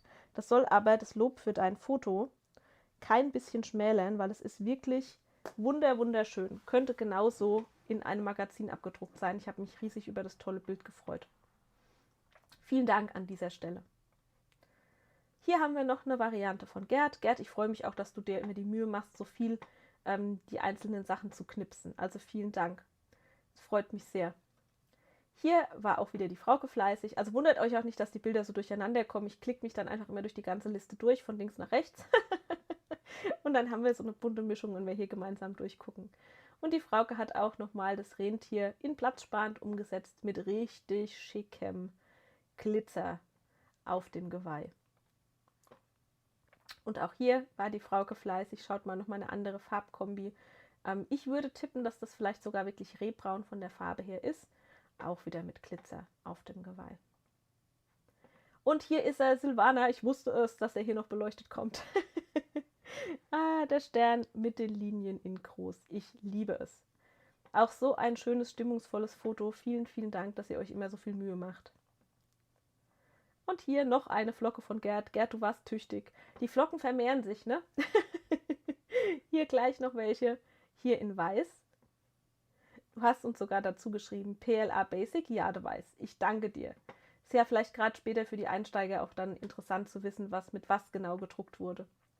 So, hier haben wir den gleichen Stern von der Frauke nochmal in dunkler Szenerie quasi mit Beleuchtung. Sehr schön. Und hier war die Heike richtig fleißig. Sowohl einen Stäbchenstern gebastelt, als auch gleich jede Menge Schneeflocken. Und sie war viel schneller mit den Schneeflocken als ich, weil ihr seht, die haben sogar schon alle Bändchen zum Aufhängen. Mega schön. Vielen, vielen Dank, dass ihr dann immer so zügig unterwegs seid und dann auch gleich noch ein Foto macht. Das freut mich sehr. Und hier war die Martina tüchtig. Die hat das Sternchen, das wir neulich im Stream gebastelt haben, wetterfest umgesetzt. Finde ich mega. Sie hat nämlich hier Teilwerk mit 75 Gramm verwendet. Hatte lediglich eine Sache, die sie so ein bisschen gestört hat. Sie hat die nämlich deutlich vergrößert, nämlich dass in der großen Variante die Löcher so gut sichtbar werden. Einen kleinen Tipp, Martina, an dieser Stelle, falls du das nochmal machen solltest. Du hättest die Löcher verkleinern können, indem du ein Offset innen an die Löcher legst. Die Löcher sind bei solchen Dateien bei mir in der Regel extra als separater zusammengesetzter Pfad vorbereitet. Und du könntest nach dem größer skalieren einfach ein kleines Offset innen an diese Kreisausschnitte legen und die Originalkreisausschnitte durch kleinere Kreise dann quasi ersetzen. Trotzdem ein super schönes Beispiel, hast du super niedlich gemacht und ich freue mich total, die jetzt hier in dem Kontext nochmal zu sehen. Vielen, vielen Dank. Und hier haben wir noch ein Foto von der Melanie. Melanie, ich glaube, wir haben das letzte Woche schon kurz angeguckt, aber falls wirklich, kann es nicht schaden, es einfach nochmal zu zeigen. Und ich lese hier nebenbei die Nadine, die schreibt, sie hat noch ein Foto hochgeladen. Lass mich mal schnell gucken. Ich habe den zweiten Browser noch offen. Oh ja. Nadine ist leicht eskaliert. Das rundet es eigentlich perfekt ab.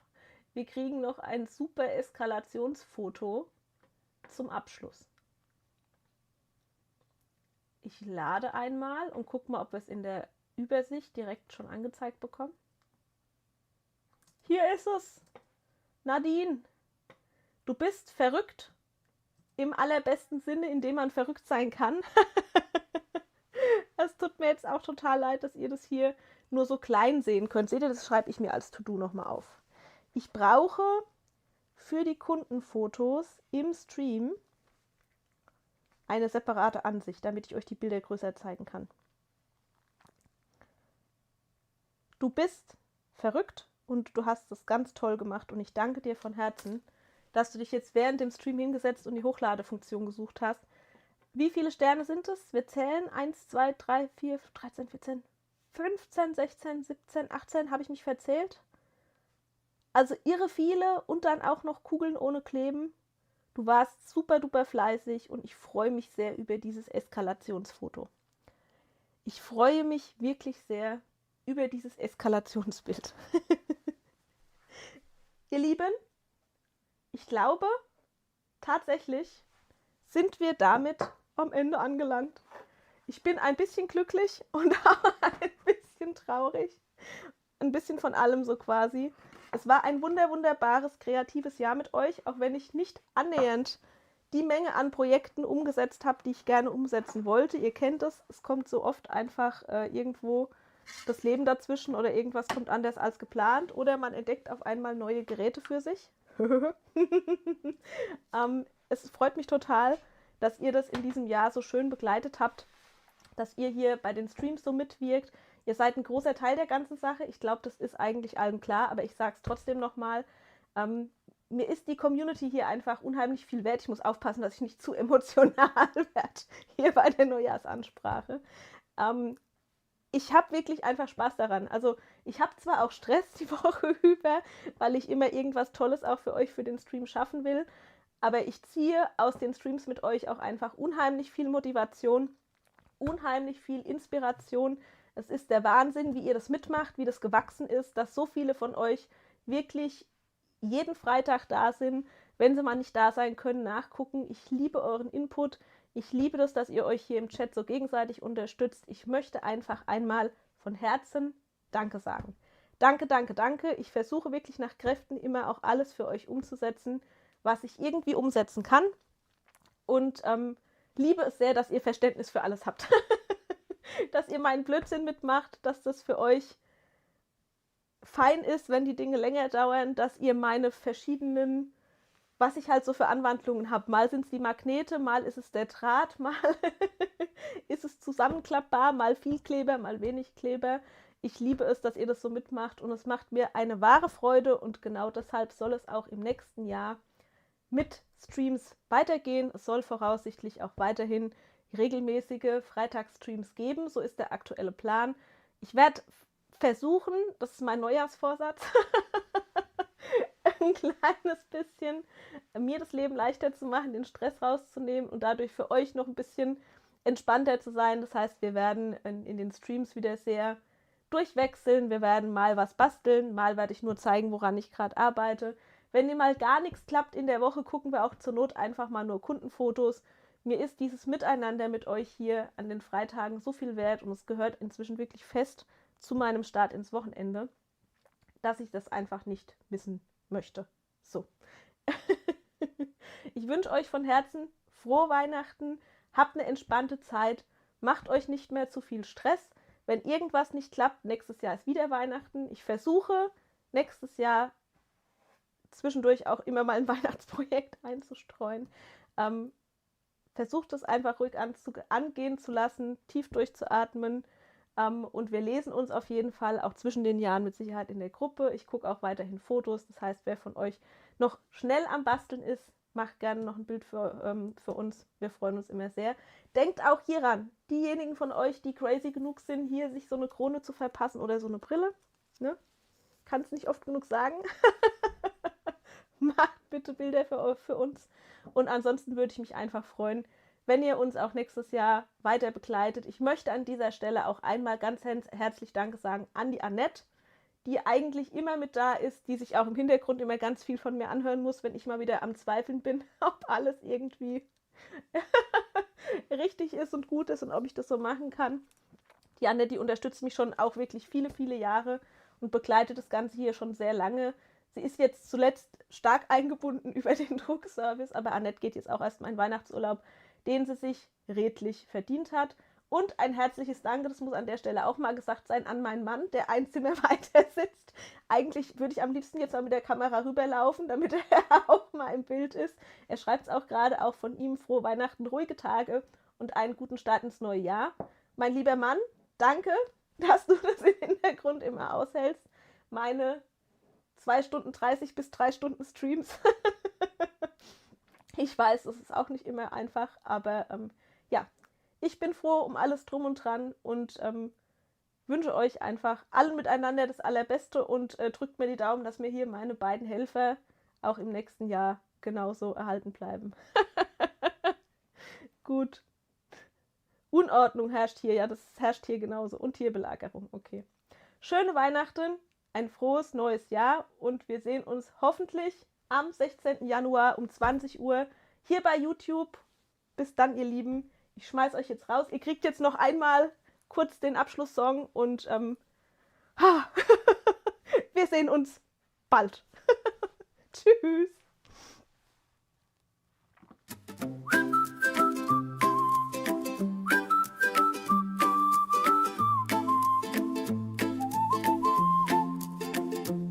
Vielen Dank, ihr Lieben, der Stream ist vorbei.